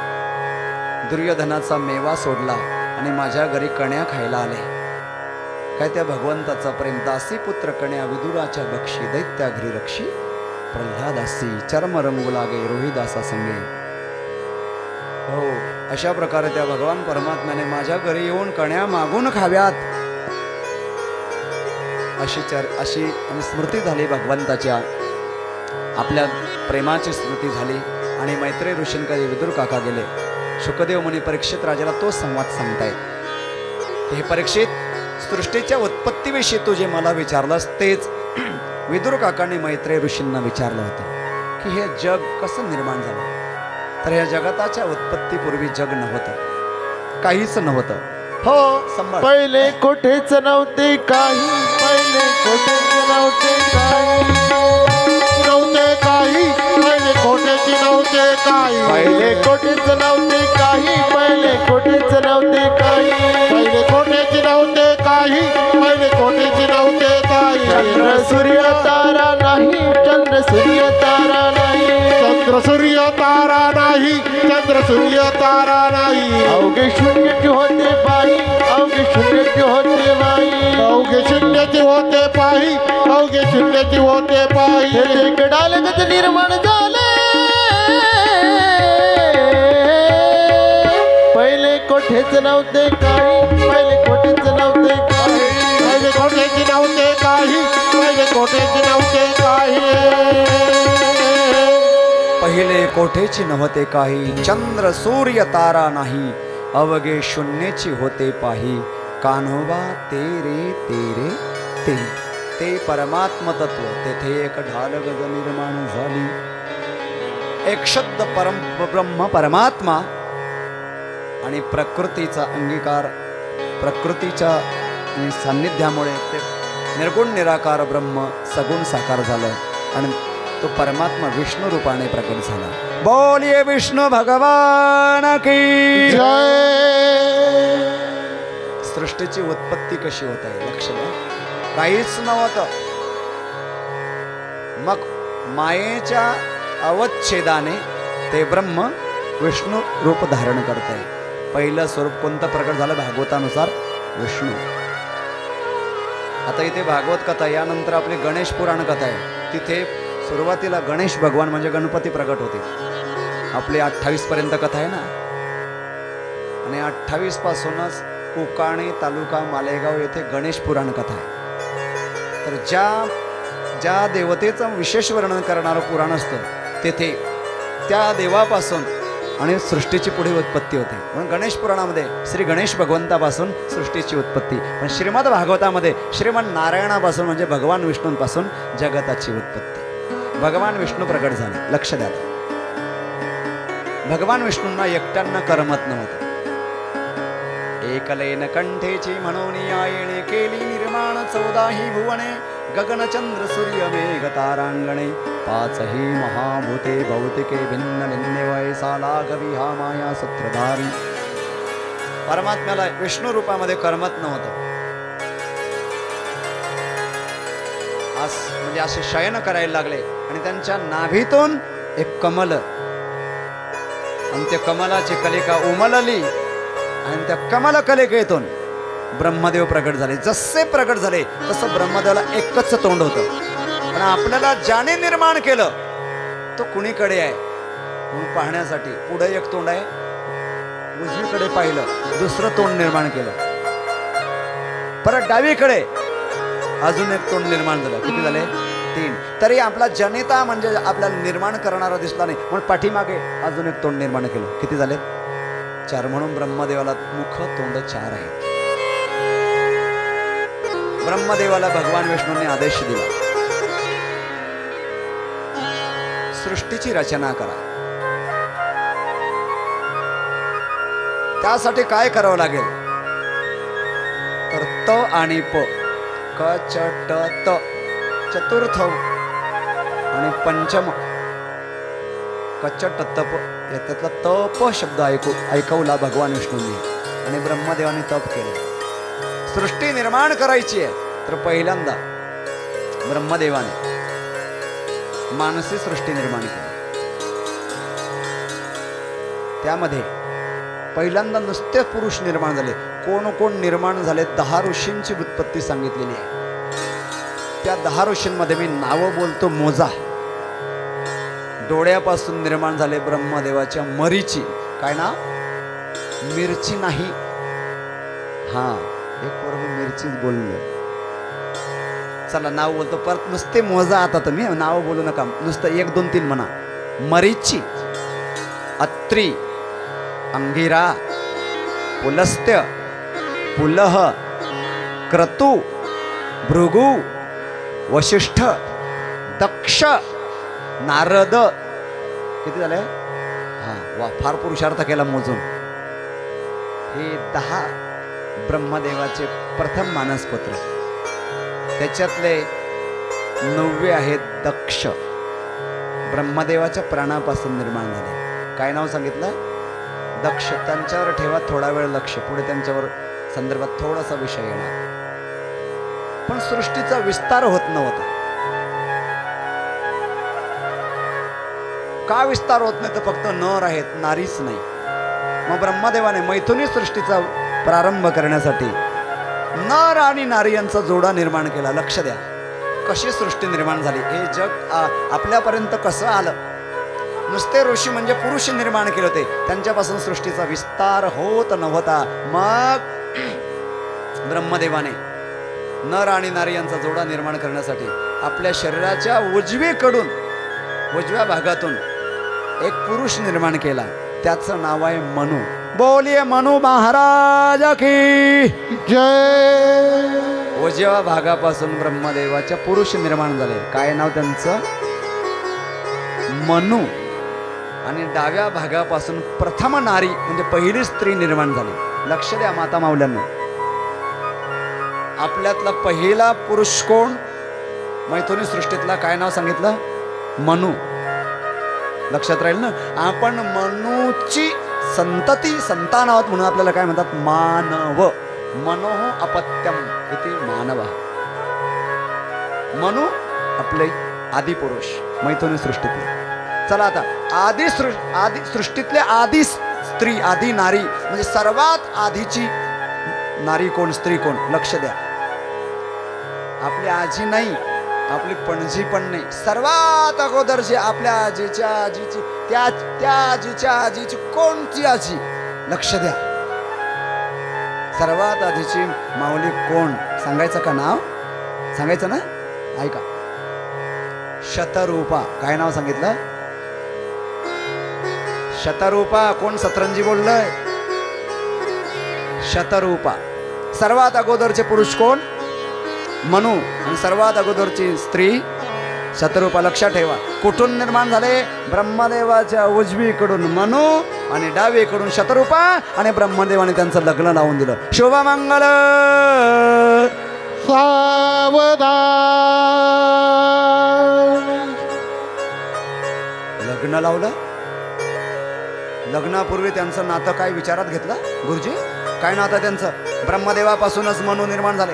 ब्रह्मदेवाच्या उजवीकडून शत्रुपा निर्माण झाली आणि त्यांचं लग्न लावलं. पण लग्नापूर्वी त्यांचं नातं काय? काय नाव? बोला, बरोबर बोलतो. बहीण भाऊ. बरं, लग्न कोणी लावलं? ब्रह्मदेवाने. त्याला काही एक डोकं होतं का? 4 डोक्याचा माणूस कधी चुका करेल का? मग ब्रह्मदेवाने एवढी चूक का केली? लक्ष द्या. आता भावा बहिणीचं लग्न, बहीण भावाचं लग्न दिसतं तसं नसतं म्हणून जग.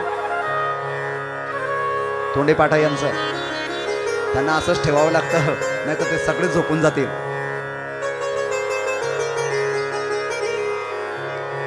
ते जरी बहीण भाऊ दिसत असले तरी आताच्या भाषेत बोलू का, ते DNA टेस्टमध्ये बहीण भाऊ सिद्ध होणार नाही.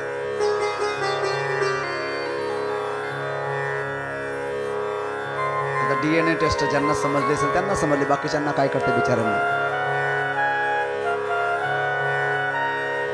तिथे ब्रह्मदेवाच्या उजवीकडून म्हणून हे पुरुष निर्माण झाले, डाव्या अंगातून शत्रुपा स्त्री निर्माण झाली. पण त्यांना तिथे जन्म देणारी आई आहे का? ते डायरेक्ट प्रगट झाले. तिथे रक्ताचा आणि दुधाचा संबंध आहे का? नाही. अशा सृष्टीला म्हणतात मानसी सृष्टी. ती मैथुनी सृष्टी नाही, अयोनिज सृष्टी म्हणतात. आणि अशा अयोनिज सृष्टीमध्ये आईच्या पोटी जन्म घेणे ती योनिज सृष्टी, आणि आपोआप प्रगटीकरण होणे ती अयोनिज सृष्टी. जिथे रक्ताचा दुधाचा संबंधच नाही, जिथे रक्ताचा दुधाचा संबंध नाही तिथे ते भाऊ बहीण सिद्धच होणार नाही. आणि जिथे जवळचं कोणतंच नातं नसतं पण समाज एक असतो, जात एक असते, तिथे लग्न जोडत असतं. म्हणून मनु आणि शत्रुपा यांचं लग्न लावलं. बरं, चला, कोणी लावलं लग्न? ब्रह्मदेवाने. म्हणून जी गाठ मारली जाते नवरदेवाच्या उपरण्याला आणि नवरीबाईच्या शालूला, त्या गाठीला कोणची गाठ म्हणतात? कोणती गाठ म्हणतात तिला? ब्रह्मगाठ म्हणतात. ती विष्णू गाठ म्हणत नाही, शंकर गाठ म्हणत नाही, ब्रह्मगाठच म्हणतात. कारण ती गाठ कोणी मारली? ब्रह्मदेवानं मारली. म्हणून ती सहजासहजी सुटत नाही, तुटत नाही. अनेक वर्ष कोर्टाचे चक्कर मारावे लागतात. आणि त्यांच्या भानगडीत चांगल्या माणसानं पडायचं नाही. ते कधी एक होते काही सांगता येत नाही. बोले गोपाल कृष्ण भगवान की जय. मनु आणि शत्रुपा यांचं लग्न लावलं. सांगितलं, जा सृष्टीत विस्तार करा, वंश परंपरा वाढवा. बाबा कुठं जायचं? पृथ्वीवर जा. पृथ्वीच नाही, कुठं गेले? त्या पृथ्वीला तो घेऊन गेला. कोण कोण कोण कोण कोण हिरण्यकश्यपूचा भाऊ हिरण्याक्ष. दोघांची कथा आजच येणार. हिरण्याक्ष, कश्यप आणि दिती, कश्यप ऋषी आणि दिती यांची संतती. दिती मातेकडनं काही चूक झाली, त्यामुळे कश्यप ऋषींनी सांगितलं की तुला आणि सृष्टीत विनाश करणारे पुत्र होते. ती माफी मागितली ती दिती मातेनं, उशाप द्या, तुझे दोघं मुलं विनाशकारी राहतील, पण तुझा नातू हा ईश्वर भक्त नाही. त्यातले ते दोघं मुलं जन्माला आले, एक हिरण्याक्ष आणि हिरण्यकश्यपू. या हिरण्याक्षाने पृथ्वीच उचलली, बगलेत दाबली आणि रसातळाला घेऊन गेला. लक्ष द्या, कोण उचललं, काय उचललं त्याने? पृथ्वी. पृथ्वी उचलली, काखेत दाबली. पृथ्वी कुठं काखेत दाबली जाईल का, असा बऱ्याच जणांचा प्रश्न आहे. प्रश्न आहे, प्रश्नकर्त्याचं मी स्वागत करतो. ऐका, प्रश्नकर्त्याचं मी आधी स्वागत करतो. पृथ्वी काय, काखेत दाबणं काय, आणि दाबणारा कोण आहे? पृथ्वीला काखेत दाबणाऱ्याचं नाव काय सांगितलं? हिरण्याक्ष. हिरण्याक्षामध्ये दोन शब्द आहेत, हिरण्य आणि अक्ष. हिरण्य शब्दाचा अर्थ होतो सोनं, आणि अक्ष शब्दाचे 3 अर्थ होतात. किती? 3. अक्ष शब्दाचे 3 अर्थ. पहिला, अक्ष म्हणजे गाडीचा ॲक्सल. हा जो ॲक्सल आहे ना, हा इंग्रजीवाल्यांनी आमचा संस्कृतवरलाच शब्द चोरला. अक्ष चोरला आणि बिघडवला ॲक्स आहे. ॲक्सल पॉवर पॉइंट तिकडे पण घेऊन गेले ते गुगलवाले. ॲक्सल गाडीचा आख. दुसरा, अक्ष शब्दाचा अर्थ होतो, अक्ष म्हणजे लग्नात नवरदेव नवरी यांच्या अंगावरती काय म्हणतात तुम्ही त्यांना? अक्षदा. बरोबर, हुशार आहे. अक्षत न अक्षत इति अक्षत. न तुटलेले तांदूळ पाहिजेत. खरं सांगा, लग्नामध्ये न तुटलेले म्हणजे सगळे साबीत तांदूळांच्या अक्षता बनवतो का आपण? नवरदेवाची बहीण सांगते, आई चुरी कुठं आहे? चुरी, चुरीच म्हणतात ना तुम्ही. तर चुरीच्या अक्षता बनवतात, मग ती भाऊजाई देते तुरी हातावर. अक्षता चांगल्या तांदळाच्या पाहिजे. जिथं आपण ऑर्डर देणार ना, त्याला पण सांगायचं तुटलेले तांदूळ वापरू नको. पण एक पाडतंय कोण? कपाळाला जेव्हा पूजन करतात तेव्हा काय लावतात? अक्षता लावतात ना. एखादी अशी बाई पाहिली का की तिनं त्या अक्षतांच्या जागेवर बाजरी लावली एखाद्या बाबाच्या कपाळाला? अक्षताच का लावतात? लक्षात. आता इतकं बारीक सांगत राहिलं तर कसं बाकीत जायचं, पुढे पाहुणे जा झालं. ज्वारी पेरल्यावर काय उगते? पटकन बोलत चला रे. ज्वारी पटकन, जे बोललं तेच बोलायचं. ज्वारी पेरल्यावर काय उगते? बाजरी पेरल्यावर, गहू पेरल्यावर, तांदूळ पेरल्यावर. तांदूळ उगतील का? मग कसं काय तांदूळ बोलले तुम्ही? याला फसवायचं असेल तर असेच गाडी पडवावी लागते सुपरफास्ट. ज्वारी पेरल्यावर ज्वारी उगेल, बाजरी पेरल्यावर बाजरी उगेल, गहू पेरल्यावर गहू उगतील, पण तांदूळ पेरल्यावर तांदूळ उगणार नाही. एक पोरगी विचार करते, मी उद्या पेरेलच तांदूळ मुठभर. कसे उगत नाही? तांदूळ उगत नाही, साळ उगते. तांदूळातलं वासनारूपी आवरण गेलंय. जेव्हा वासनारूपी तांदूळातले म्हणजे साडेचं आवरण जातं, वरचं कवच जातं, तेव्हा तांदळाला एक तेज प्राप्त होत असतं. आतला तांदूळ तेजस्वी दिसतो. तसं जी माऊली औक्षण करते ना, ती सांगते की आपलं जीवन, अक्षता कपाळाला लावल्यानंतर सांगते, आपलं जीवन चंद्र सूर्याप्रमाणे ज्ञानाच्या प्रकाशानं सदैव प्रकाशित हो, असं अक्षता टाकून पूजन करण्याच्या पाठीमागचा अर्थ आहे. म्हणून तिथे तांदूळ वापरतात, ज्वारी बाजरी वापरत नाही. अक्षता. आता चला पुढे चालतो. अक्ष शब्दाचे 3 अर्थ, एक्सल, अक्षता. तिसरा अर्थ होतो डोळा.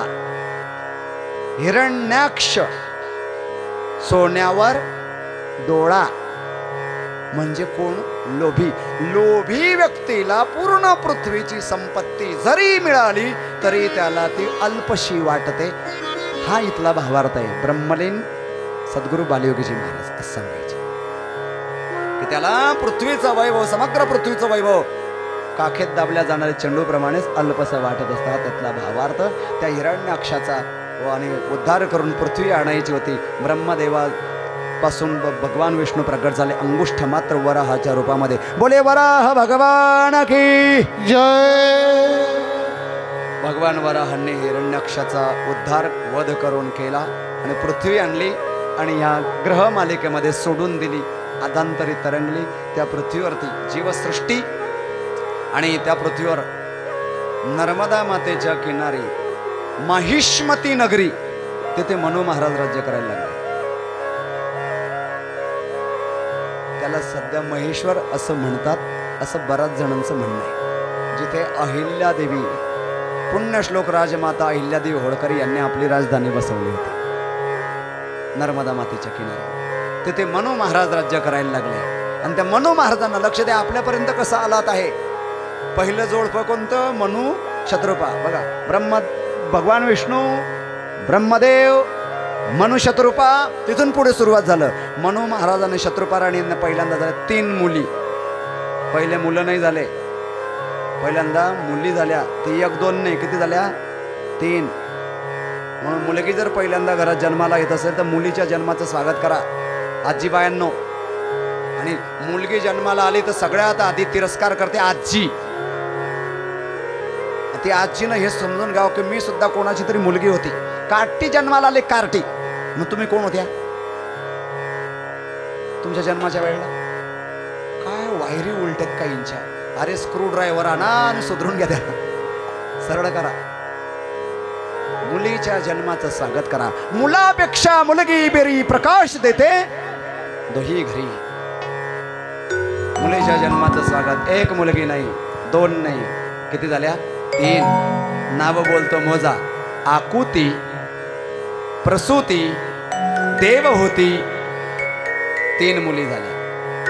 आणि मुलं 2, उत्तानपाद आणि प्रियव्रत, 2 मुलं झाली. म्हणजे सृष्टीचं पहिलं जे दाम्पत्य आहे त्याला अपत्य किती झाली? 3 मुलं आणि 3 मुली आणि 2 मुलं, म्हणजे किती झाले? 5.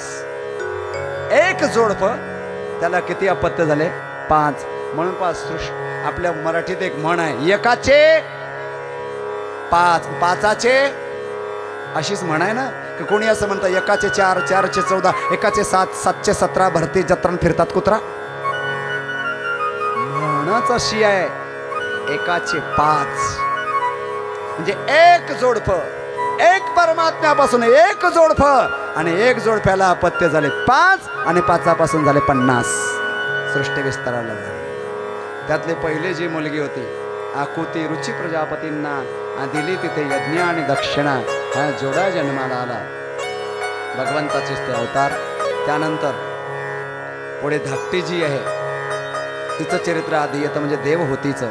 देवहूती ही कर्दम ऋषींना मनु महाराजांनी प्रदान केली. कर्दम ऋषींनी लग्नापूर्वी आपल्या पत्नीला सांगितलं, पुत्राचा जन्म झाल्यानंतर, म्हणजे देवहूतीला सांगितलं, तुझ्या पोटी पुत्राचा जन्म झाल्यानंतर मी संन्यास घेईल. तुझ्या वडिलांना मान्य आहे का विचार, तुला मान्य आहे का विचार. मनु महाराजांनी सांगितलं, बेटी तुझं ज्यांच्याशी लग्न होणार आहे ते कर्दम ऋषी म्हणतात की तुझ्या पोटी पुत्र जन्माला आल्यावर ते संन्यास घेतील, तर तुला लग्न करायचे की नाही. देवहूतीने सांगितलं, तुम्ही माझं लग्न ज्याच्याशी लावून देणार, मी तुमचं नाव उज्ज्वल करणार, तुम्हाला खाली मान टाकावी लागेल असं मी जीवनात कधीही वागणार नाही. याला म्हणतात आदर्श कन्या. आपलं हे पवित्र वातावरण आहे, म्हणजे ही आणि शाळा आहे. इथे बाहेर जगाचा जास्त म्हणजे दूषित प्रवाहाचा म्हणजे इथे प्रवेश झालेला नाही आहे, त्यामुळे इथे अधिक सांगण्याची गरज नाही आहे. पण जिथे बाहेर कॉलेजमध्ये विद्यार्थीने जातात तिथे आम्ही आणि आवर्जून सांगत असतो, एखाद्या मुलाशी ओळख करणं, ओळख होणं योगायोगाने, ती काही मोठी चूक नाही. त्यांना आपली वही घेणं किंवा त्याला होमवर्क आपल्या वेळी लिहिली असतील किंवा एखाद्या दिवशी आपण शाळेत गेलो नाही तर त्याची वही आपण घेणं तेही काही बिघडत नाही आहे. पण त्याने जर आपल्याकडे अनेक चर्चेमध्ये लग्नाचा प्रस्ताव ठेवला तर सुज्ञ जाणकार मुलीचं कर्तव्य आहे. जसं म्हणतात ना, दोस्ती पक्की लेकिन खर्चा अपना अपना, तसं जाणकार कन्येचं असं मनोदय असावं, त्या मित्राला सांगावं, बाकी सर्व विषयांमध्ये तू माझ्याशी चर्चा करू शकतोस, पण माझ्या लग्नाच्या विषयात मी स्वतंत्र नाही. माझं लग्न कोणाबरोबर करायचं ते माझे आई वडील, माझे आजी आजोबा आणि माझे मामा मावशी ठरवतील. मी त्या बाबतीत स्वतंत्र नाही. हे प्रत्येक लेकीचं कर्तव्य आहे, नाही तर मायबापाला खाली बघण्याची वेळ येत असते. म्हणून प्रत्येक कन्येनं हा संदेश लक्षात ठेवा. देवहूती आणि कर्दम ऋषी यांचं लग्न 12 वर्षापर्यंत समाधीत राहिले. 12 वर्षानंतर समाधीतून वित्थान झालं. तोपर्यंत देवहूती मातेचे केस पिकले आणि जिच्याशी लग्न केलं होतं तिला विचारतात, तू कोण आहेस? Who are you? कोण आहेस तू? जिच्याशी लग्न केलं तिलाच विचारतात, तू कोण आहेस? त्या देवहूती देवनं सांगितलं, मी आपली धर्मपत्नी. म्हणजे माझं लग्न पण झालं आहे? तुझ्याशी माझं लग्न झालं? म्हणजे इतका त्यांना विसर पडला होता. समाधीत अशा प्रकारची निमग्न होणारी मंडळी आपल्या भारत देशात होती. हो स्वामी, तुमचं माझं लग्न झालंय. बरं बरं बरं, मी तर विसरलोच. आपल्यातली एखादी कन्या राहिली असते ना, लगेच आई वडिलांना फोन, हॅलो पप्पा, दिस इज मेंटल. देवी, तुझी काय अपेक्षा आहे? तुम्हीच सांगितलं होतं पुत्राचं मुख पाहिल्यानंतर तुम्ही संन्यास घेणार, पुत्राचा जन्म व्हावा. त्यांना पहिल्यांदा कन्या झाल्यात, 9 कन्या झाल्या, तर 9 ऋषींना दिल्या. आणि 10वे भगवंताचेच अवतार कपिल महामुनी तिथे कर्दम ऋषी आणि देवहूती माता यांचे पुत्र बनून आले. बोले कपिल भगवान की जय. कपिल भगवंतांनी आपले माता देवहूती यांना सांख्य शास्त्राचा उपदेश केलेला आहे आणि देवहूती मातेला मोक्ष प्राप्त झाला. मातृगया ते स्थान. आणि कपिल भगवंतांनी सुद्धा समाधी घेतली. तृतीय स्कंद विराम पावतो. चतुर्थ स्कंदाला प्रारंभ. मनु महाराजांची एक कन्या होती प्रसूती, ती दक्ष प्रजापतीला दिली. दक्ष प्रजापती आणि प्रसूती यांना 16 कन्या झाल्या. त्यातली सर्वात धाकटी सती महादेवांना दिली. लग्नामध्ये आणि वैदिक विधिविधान व्यवस्थित न झाल्यामुळे सती आणि शिव यांच्या संसारात विघ्न आले. सतीदेवीला आपलं शरीर वडिलांच्या समोरच त्यांनी आपल्या पतिदेवांचा अपमान केला म्हणून त्यागावं लागलं. शिवपुराणात कथेचा विस्तार आहे आणि वेळेत बसवायचं आहे म्हणून मी संक्षिप्त बोलतो. त्याच सतीदेवी पुढे हिमालय राजा आणि मैना राणी यांची कन्या पार्वती म्हणून प्रगट झाले. बोलिये पार्वती माता की जय. अशा प्रकारे या ठिकाणी हे धर्म आख्यान. पुढे येत आहे अर्थ आख्यान. पैसा धन कमवावे परंतु ते धार्मिक मार्गाने कमवावे. अर्थाख्यानामध्ये भक्त ध्रुवांचं चरित्र आहे. लक्ष द्या. मनु महाराजांच्या 3 मुलीनंतर 2 मुलं होते. त्यातले उत्तानपाद राजा. उत्तानपाद राजाला 2 राण्या. एक आहे सुनीती थोरली, दुसरे सुरुची धाकटी. सुनीतीला मुलगा झाला ध्रुव, सुरुचीला पुत्र झाला उत्तम. हे आपल्या जीवनातलं आपलंच हे आध्यात्मिक तत्व आहे. उत्तानपाद राजा म्हणजे प्रत्येक मानव, प्रत्येक जीवात्मा. आणि त्याच्या 2 पत्न्या. सुनीती म्हणजे सद्बुद्धी आणि सुरुची म्हणजे मनोरुची. एक आहे नीतिमत्तेनं वागणारी बुद्धिवृत्ती आणि एक आहे रुचीनं वागणारी मनोवृत्ती.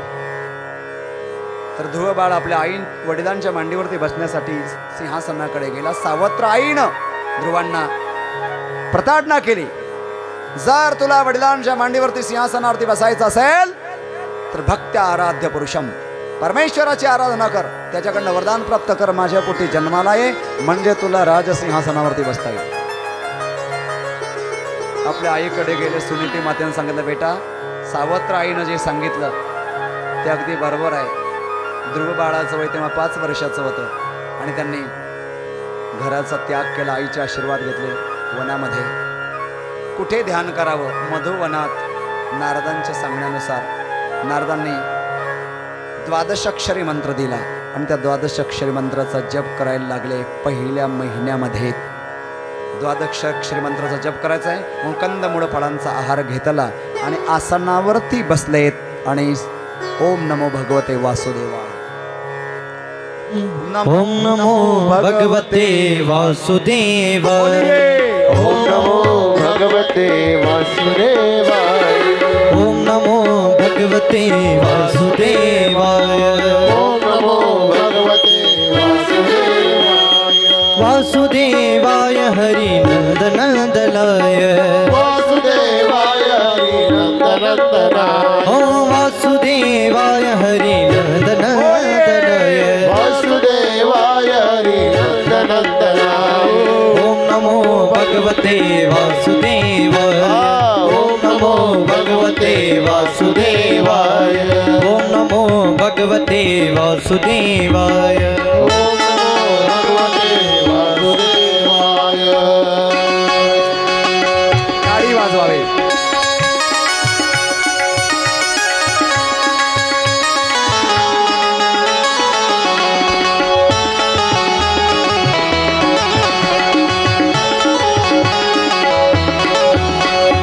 वासुदेवाय नमो नंदनंदनाय. वासुदेवाय नमो नंदनंदनाय. वासुदेवाय नमो गिरी गोवर्धनाय. वासुदेवाय नमो गिरिगोवर्धनाय. ओम नमो भगवते वासुदेवाय. ओम नमो भगवते वासुदेवाय. ओम नमो भगवते वासुदेवाय. ओम नमो भगवते वासुदेवाय. ओम नमो भगवते वासुदेवाय. ओम नमो भगवते वासुदेवाय. 6 महिने साधना केली. 6व्या महिन्यामध्ये श्वास घेणं सुद्धा थांबवलं होतं. मध्ये प्रक्रिया आहे कशी कशी साधना केली आणि 6व्या महिन्यामध्ये जेव्हा श्वास घेणंही थांबवलं तेव्हा सृष्टीत कोंडी निर्माण झाली. सगळ्या जीवजंतूंना श्वास घ्यायला त्रास आणि भगवान विष्णू त्या ठिकाणी प्रकट झाले. पण ध्रुव बाळाने हृदयात ध्यान लावलं होतं. ते आधी डिझॉल्व केलं आणि ध्रुव बाळाने डोळे उघडले तेव्हा त्यांच्या समोर भगवान विष्णू दिसले. बोले विष्णू भगवान की जय. ध्रुव बाळ उठून उभे राहिले. साधारण 5.5 वर्षाचं वय, 5 वर्षाचे होते तेव्हा साधनेला लागले. पुढे 6 महिन्यात परमेश्वराचं दर्शन झालं. 5.5 वर्षाच्या वयात काय स्तुती करता येईल. भगवान विष्णूंनी आपल्या जो शंख होता तो ध्रुव बाळाच्या गालाला लावला आणि त्या शंखाच्या माध्यमातून ज्ञान प्रदान केलं आणि मग स्तुती करायला सुरुवात केली. योऽन्त प्रविश्य मम वाचमिमां प्रसुप्तां संजीवयत्यखिल शक्तिधरस्वधाम्ना अन्यांश्च हस्तचरणश्रवणत्वगादीन् प्राणान्नमो भगवते पुरुषाय तुभ्यं. प्राणान्नमो भगवते पुरुषाय तुभ्यं. ही ध्रुव बाळाने केलेली सुंदर स्तुती आहे की मला माझी वाणी जरी बोलत असली तरी मला त्याची जाणीव आहे. साळुंकी मंजुळ बोलत असे वाणी शिकविता धणी वेगळाची. चाले हे शरीर कोणाची सत्य कोण बोलाविते हरिविना. जणू काही ह्या श्लोकाचा आणि ह्या अभंगाचा जवळजवळ साम्य आहे दोघांचं असा भावार्थ दिसतोय. पुढे ध्रुव बाळाचे जे भाऊ होते उत्तम यक्षांशी वाद केला आणि ते मारले गेले. ध्रुवाने संपूर्ण यक्षांना मारण्याची प्रतिज्ञा केली पण मनु महाराजांनी थांबवली. ध्रुव महाराजांची आणि शेवटची 36,000 वर्ष राज्य चालवलं आणि शेवटची घडी आली तेव्हा स्वतः यमराज आले. यमदूता नाही, यमराज स्वतः आले आणि यमराजाने ध्रुव महाराजांना सभेत जाऊन नमस्कार केला आणि सांगितलं तुमचं मृत्यू लोकातलं आयुष्य संपण्यात आलेलं आहे आणि तुम्हाला घेण्यासाठी आम्ही विमान घेऊन आलेलो आहे. मी स्वतः यमराज आलेलो आहे, कृपया तुम्ही विमानात बसा. ध्रुवराजाने सगळी प्रजा जमा केली. तुकोबारांच्या भाषेत बोलायचं ठरलं तर आम्ही जातो आमुच्या गावा आमुचा राम राम घ्यावा. आजवर होतो तुमचे गावी आता कृपा असू द्यावी. राम कृष्ण विठ्ठल बोला तुका जातो वैकुंठाला. ध्रुव महाराजांनी प्रजेला सांगितलं. तेवढ्यात वेळ संपण्यात आली होती, पूर्ण वेळ संपण्यात आली. तेव्हा स्वतः यमराज खाली वाकले. महाराज चला, कायदा आणि सुव्यवस्था सुरक्षित ठेवण्यासाठी तुम्हाला आता इथे थांबता येत नाही. तुमचं आयुष्य मृत्यू लोकातलं संपलं. मी पाया पडतो तुमच्या. यमराज खाली वाकला. ध्रुव महाराजांनी संधी साधली. यमाच्या डोक्यावर एक पाय दिला आणि दुसरा पाय विमानात टाकला आणि विमानाने उड्डाण केलं. बोलिए भक्तवत्सल भगवान की जय. विमान निघालं. काही अंतर विमान गेलं आणि ध्रुव महाराजांनी एकदम विमान चालकांना सांगितलं, विमान थांबवा, विमान खाली उतरवा, विमान खाली उतरवा. का का का कशासाठी? मला ज्या आईनं वनात पाठवलं होतं, माझ्या आईला मला सोबत घ्यायचं होतं. माझी चूक झाली, पण माझी आई आहे ना, माझा अपराध माफ करेल. खाली चला, आधी आईला घेतो विमानात आणि मग निघूया आपण. मोठा लाभ प्राप्त झाला, इष्ट लाभ प्राप्त झाला. ध्रुव महाराजांना आपल्या आईची आठवण आली. तसं हे माझ्या विद्यार्थी मित्रांनो, मैत्रिणींनो, जेव्हा तुम्हाला मोठा लाभ प्राप्त होईल, तुम्ही कोणी मोठे अधिकारी होणार, कोणी मोठे कथाकार प्रवक्ता होणार, कोणी राजनैतिक क्षेत्रात जाणार, समजा तुम्हाला मानाची नोकरी लागली आणि पहिला पगार मिळाला, तर आई वडिलांना फोन लावा. आई बाबा, तुमच्या आशीर्वादाने मला पगार मिळालाय पहिला, तुम्हाला पाठवून देऊ का बँकेत, तुमच्या खात्यावर टाकू का? मला माहिती आहे कोणाचेच आई वडील मुलांच्या पगारावर भुकेलेले नाही. पण जेव्हा तुम्ही फोन लावणार आणि फोन कट होणार, तेव्हा ते म्हातारं कोणातरी जवळ जाणार आणि सांगणार, माझ्या मुलानं भागवत कथा ऐकली, माझा मुलगा त्या मुळेवाडीच्या संस्थेत राहिला, मुलगा चांगला निघाला. आई कोणत्या तरी मैत्रिणीकडे जाणार आणि स्वाभिमानानं सांगणार, आमची मुलगी त्या शाळेत टाकली, सद्गुणी निघाली, पहिला पगार आम्हाला आठवण करून दिली. असेच कन्यापुत्र प्रत्येकाच्या पोटी जन्माला येऊ आणि कोणालाही वृद्धाश्रमात जाण्याची पाळी न येऊ. ध्रुव महाराजांना आईची आठवण आली. कबीर महाराज बोलतायत, हो आई रे बैमान दुनिया, आई रे, आई रे बैमान दुनिया, आई रे, आई रे बेईमान दुनिया, आई रे, आई रे बेईमान दुनिया, आई रे, आई रे, आई रे, आई रे बेईमान दुनिया, आई रे,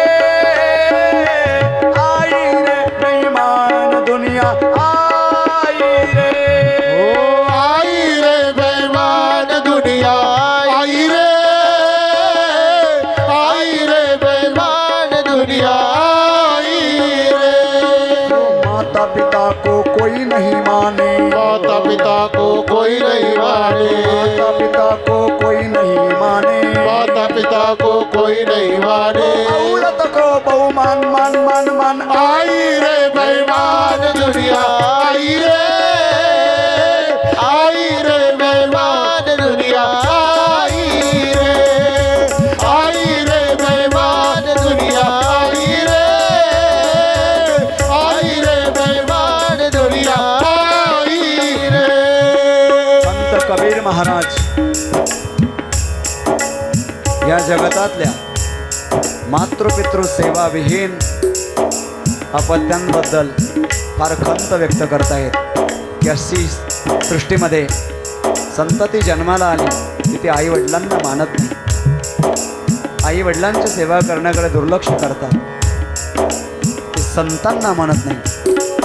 साधु संत को कोई नहीं माने, साधु संत को कोई नहीं माने, साधु संत को कोई नहीं माने, साधु संत को कोई नहीं माने, हिजड़ों को बहुमान मान मान मान, आई रे बेईमान दुनिया, आई रे, आई रे बेईमान दुनिया, आई रे, आई रे बेईमान दुनिया, आई रे, आई रे बेईमान दुनिया, आई रे. कहत कबीरा सुन भाई साधु, कहत कबीरा सुन भाई साधु, कहत कबीरा कबीरा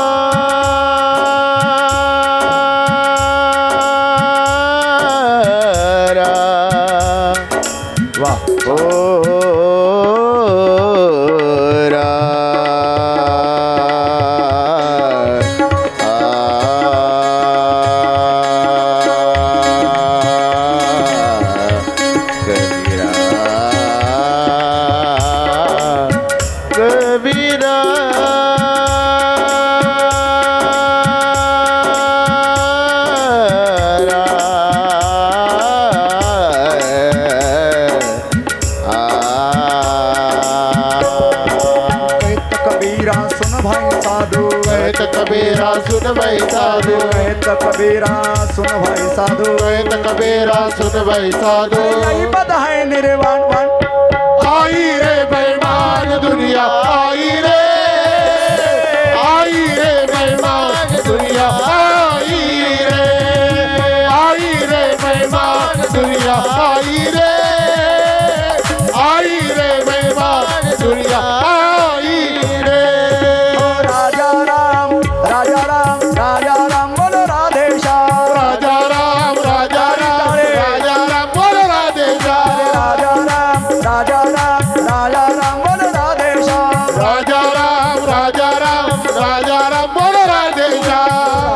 बोलो राधे श्याम राजा राम बोलो राधे श्याम राजा राम बोलो राधे श्याम राजा राम बोलो राधे श्याम राजा राम बोलो राधे राजा राम बोलो राधे श्याम राजा राम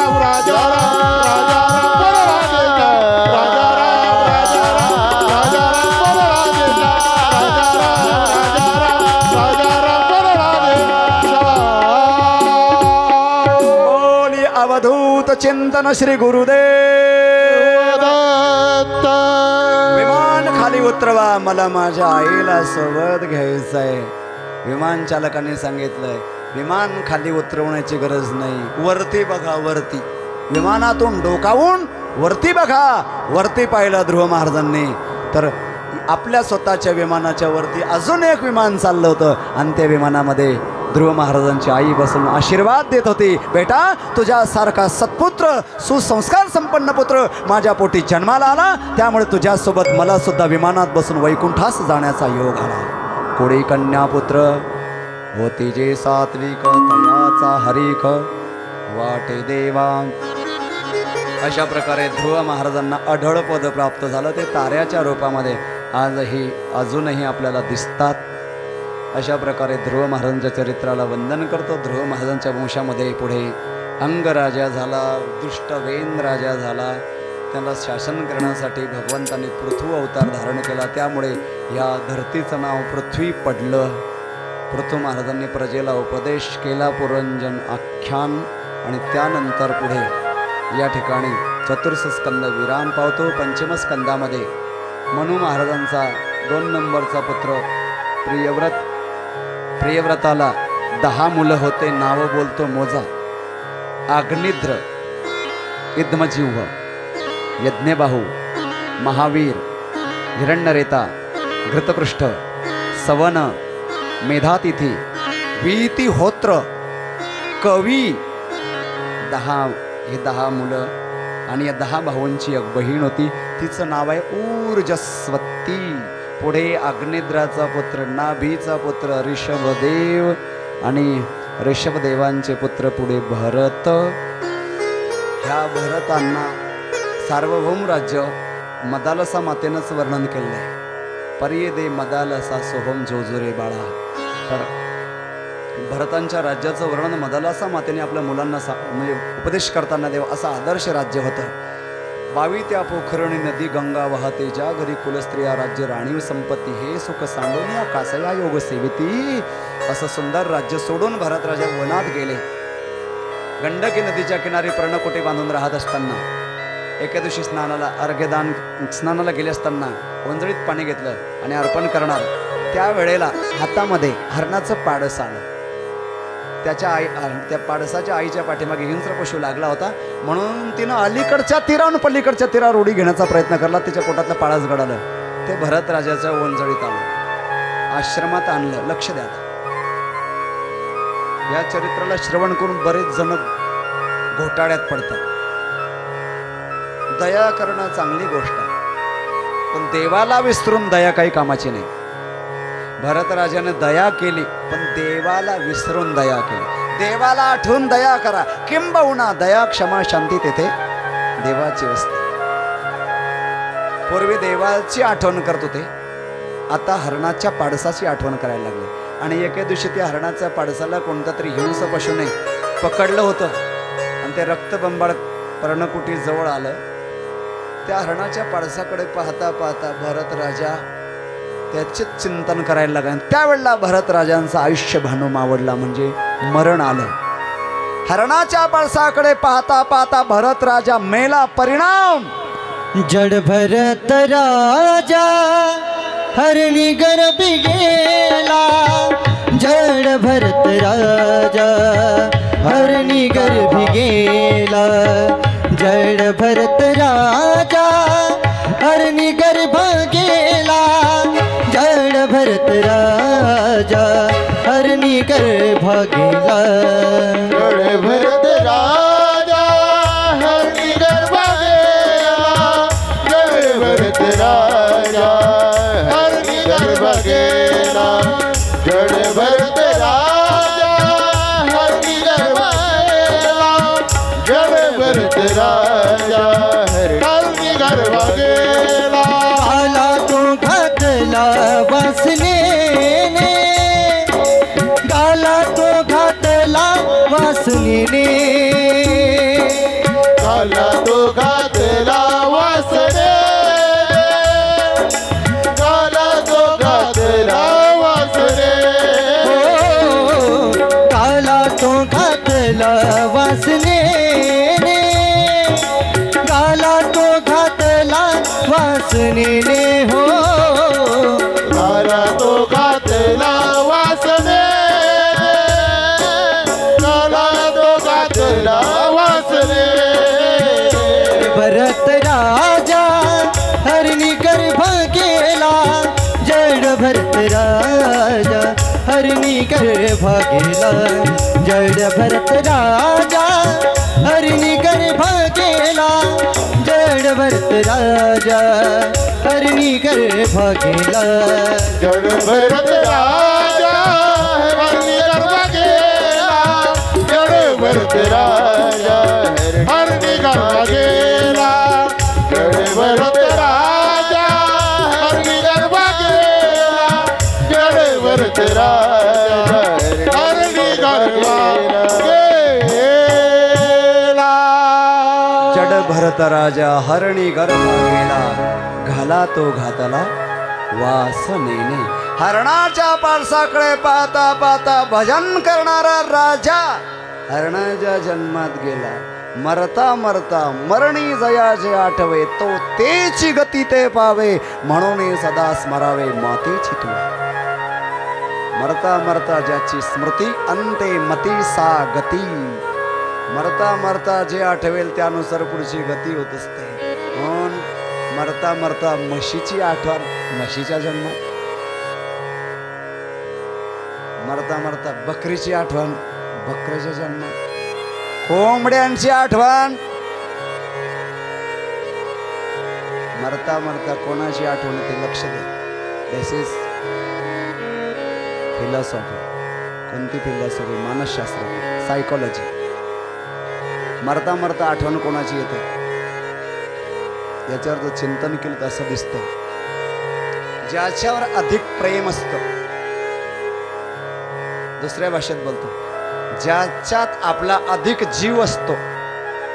तिसऱ्या भाषेत बोलतो ज्याला जो अधिक आवडतो. आपल्याला जो अधिक आवडतो, आपला ज्याच्यात जास्त जीव असतो, जो आपला आवडीचा विषय असतो, तो मरताना जरूर आठवतो.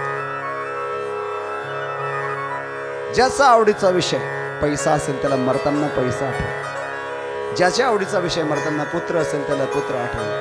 ज्याच्या आवडीचा विषय शेती असेल त्याला मरताना शेतीची आठवण येईल. आणि ज्याच्या आवडीचा विषय माझा भगवंत असेल त्याला मरताना भगवंताचीच आठवण. अंतकाळी ज्याच्या नाम आले मुखा. अंतकाळी ज्याच्या नाम आले मुखा. अंतकाळी ज्याच्या नाम आले मुखा. अंतकाळी ज्याच्या नाम आले मुखा. अंतकाळी ज्याच्या नाम आले मुखा. अंतकाळी ज्याच्या नाम आले मुखा. तुका म्हणे सुखा पार नाही. तुका म्हणे सुखा पार नाही. अंतकाळी ज्याच्या नाम आले मुखा. अंतकाळी ज्या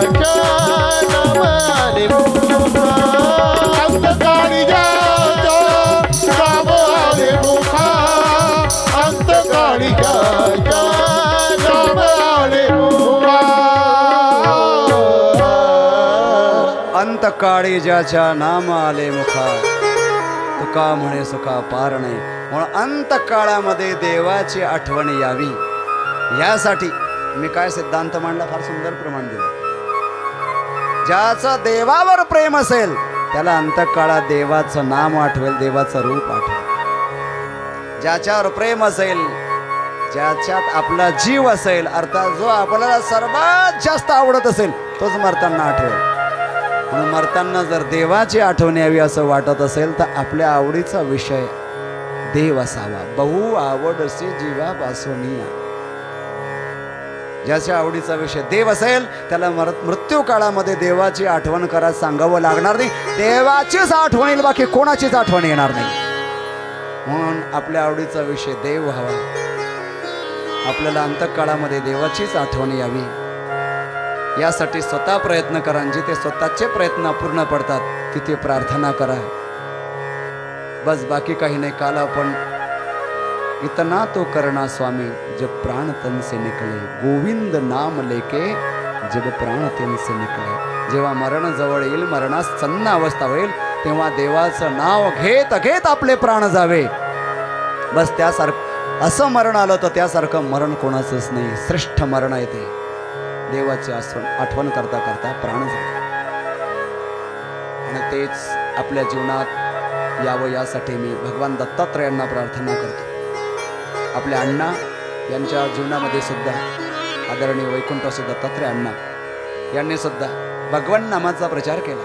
13 कोटी नाम जप लिहिण्याच्या वया वाटून पूर्ण झाल्या आणि थोड्याच दिवसात भगवंताचं नामस्मरण करता करता श्रद्धे लहान बाबाजी त्यावेळेला या ठिकाणी हजर होते. भगवान नाम संकीर्तन, भगवंताचं नाम घेत घेत आणि त्यांनी आपली इहलोकाची यात्रा संपवली. आणि ह्या सगळ्या साधक वर्गाने, विद्यार्थी आणि विद्यार्थिनी यांनी जोपर्यंत त्यांचं पार्थिव देह इथे आश्रमात होतं तोपर्यंत भगवान नाम संकीर्तन केलं. ज्यांनी आपल्याला मरणामध्ये, मरणकाळामध्ये भगवंताचं नाव घेत घेत मरण मंगलमय करावं अशा प्रकारचा संदेश दिला तो महात्मा सामान्य नसावा. ते एक दिव्य विभूती होती, ते आपल्यातून निघून गेली. त्यांचं चरित्र वर्णन करून आणि त्यांच्या ह्या वर्षश्राद्धाच्या निमित्ताने, प्रथम वर्षश्राद्धाच्या निमित्ताने आपण या भागवत कथेला श्रवण करून आपलं तन मन अंतःकरण पवित्र करूया. मी आपल्या समोर जो मुद्दा निवेदन करत आहे, भरत राजा हरणाचं स्मरण करता करता हरणाचा जन्म. मरताना जर हरणाची आठवण तर हरणाच्या जन्मात जाणे. काही म्हणतील मरताना जर पैशाची आठवण आली तर पैशाला जन्म कुठं होतो. ज्याला मरता मरता धनाची, सोने चांदीची, पैशाची आठवण येते तो त्या परिवारातला साप बनतो, नाग. हाकलला तरी जात नाही. समजावं अपूर्वीचा आपलाच कोणीतरी आहे, आजोबा पणजा कोणतरी. भरत राजा हरणाच्या जन्मात तो जन्म कोरडी पानं खाऊन मागच्या जन्माची स्मृती होतीच.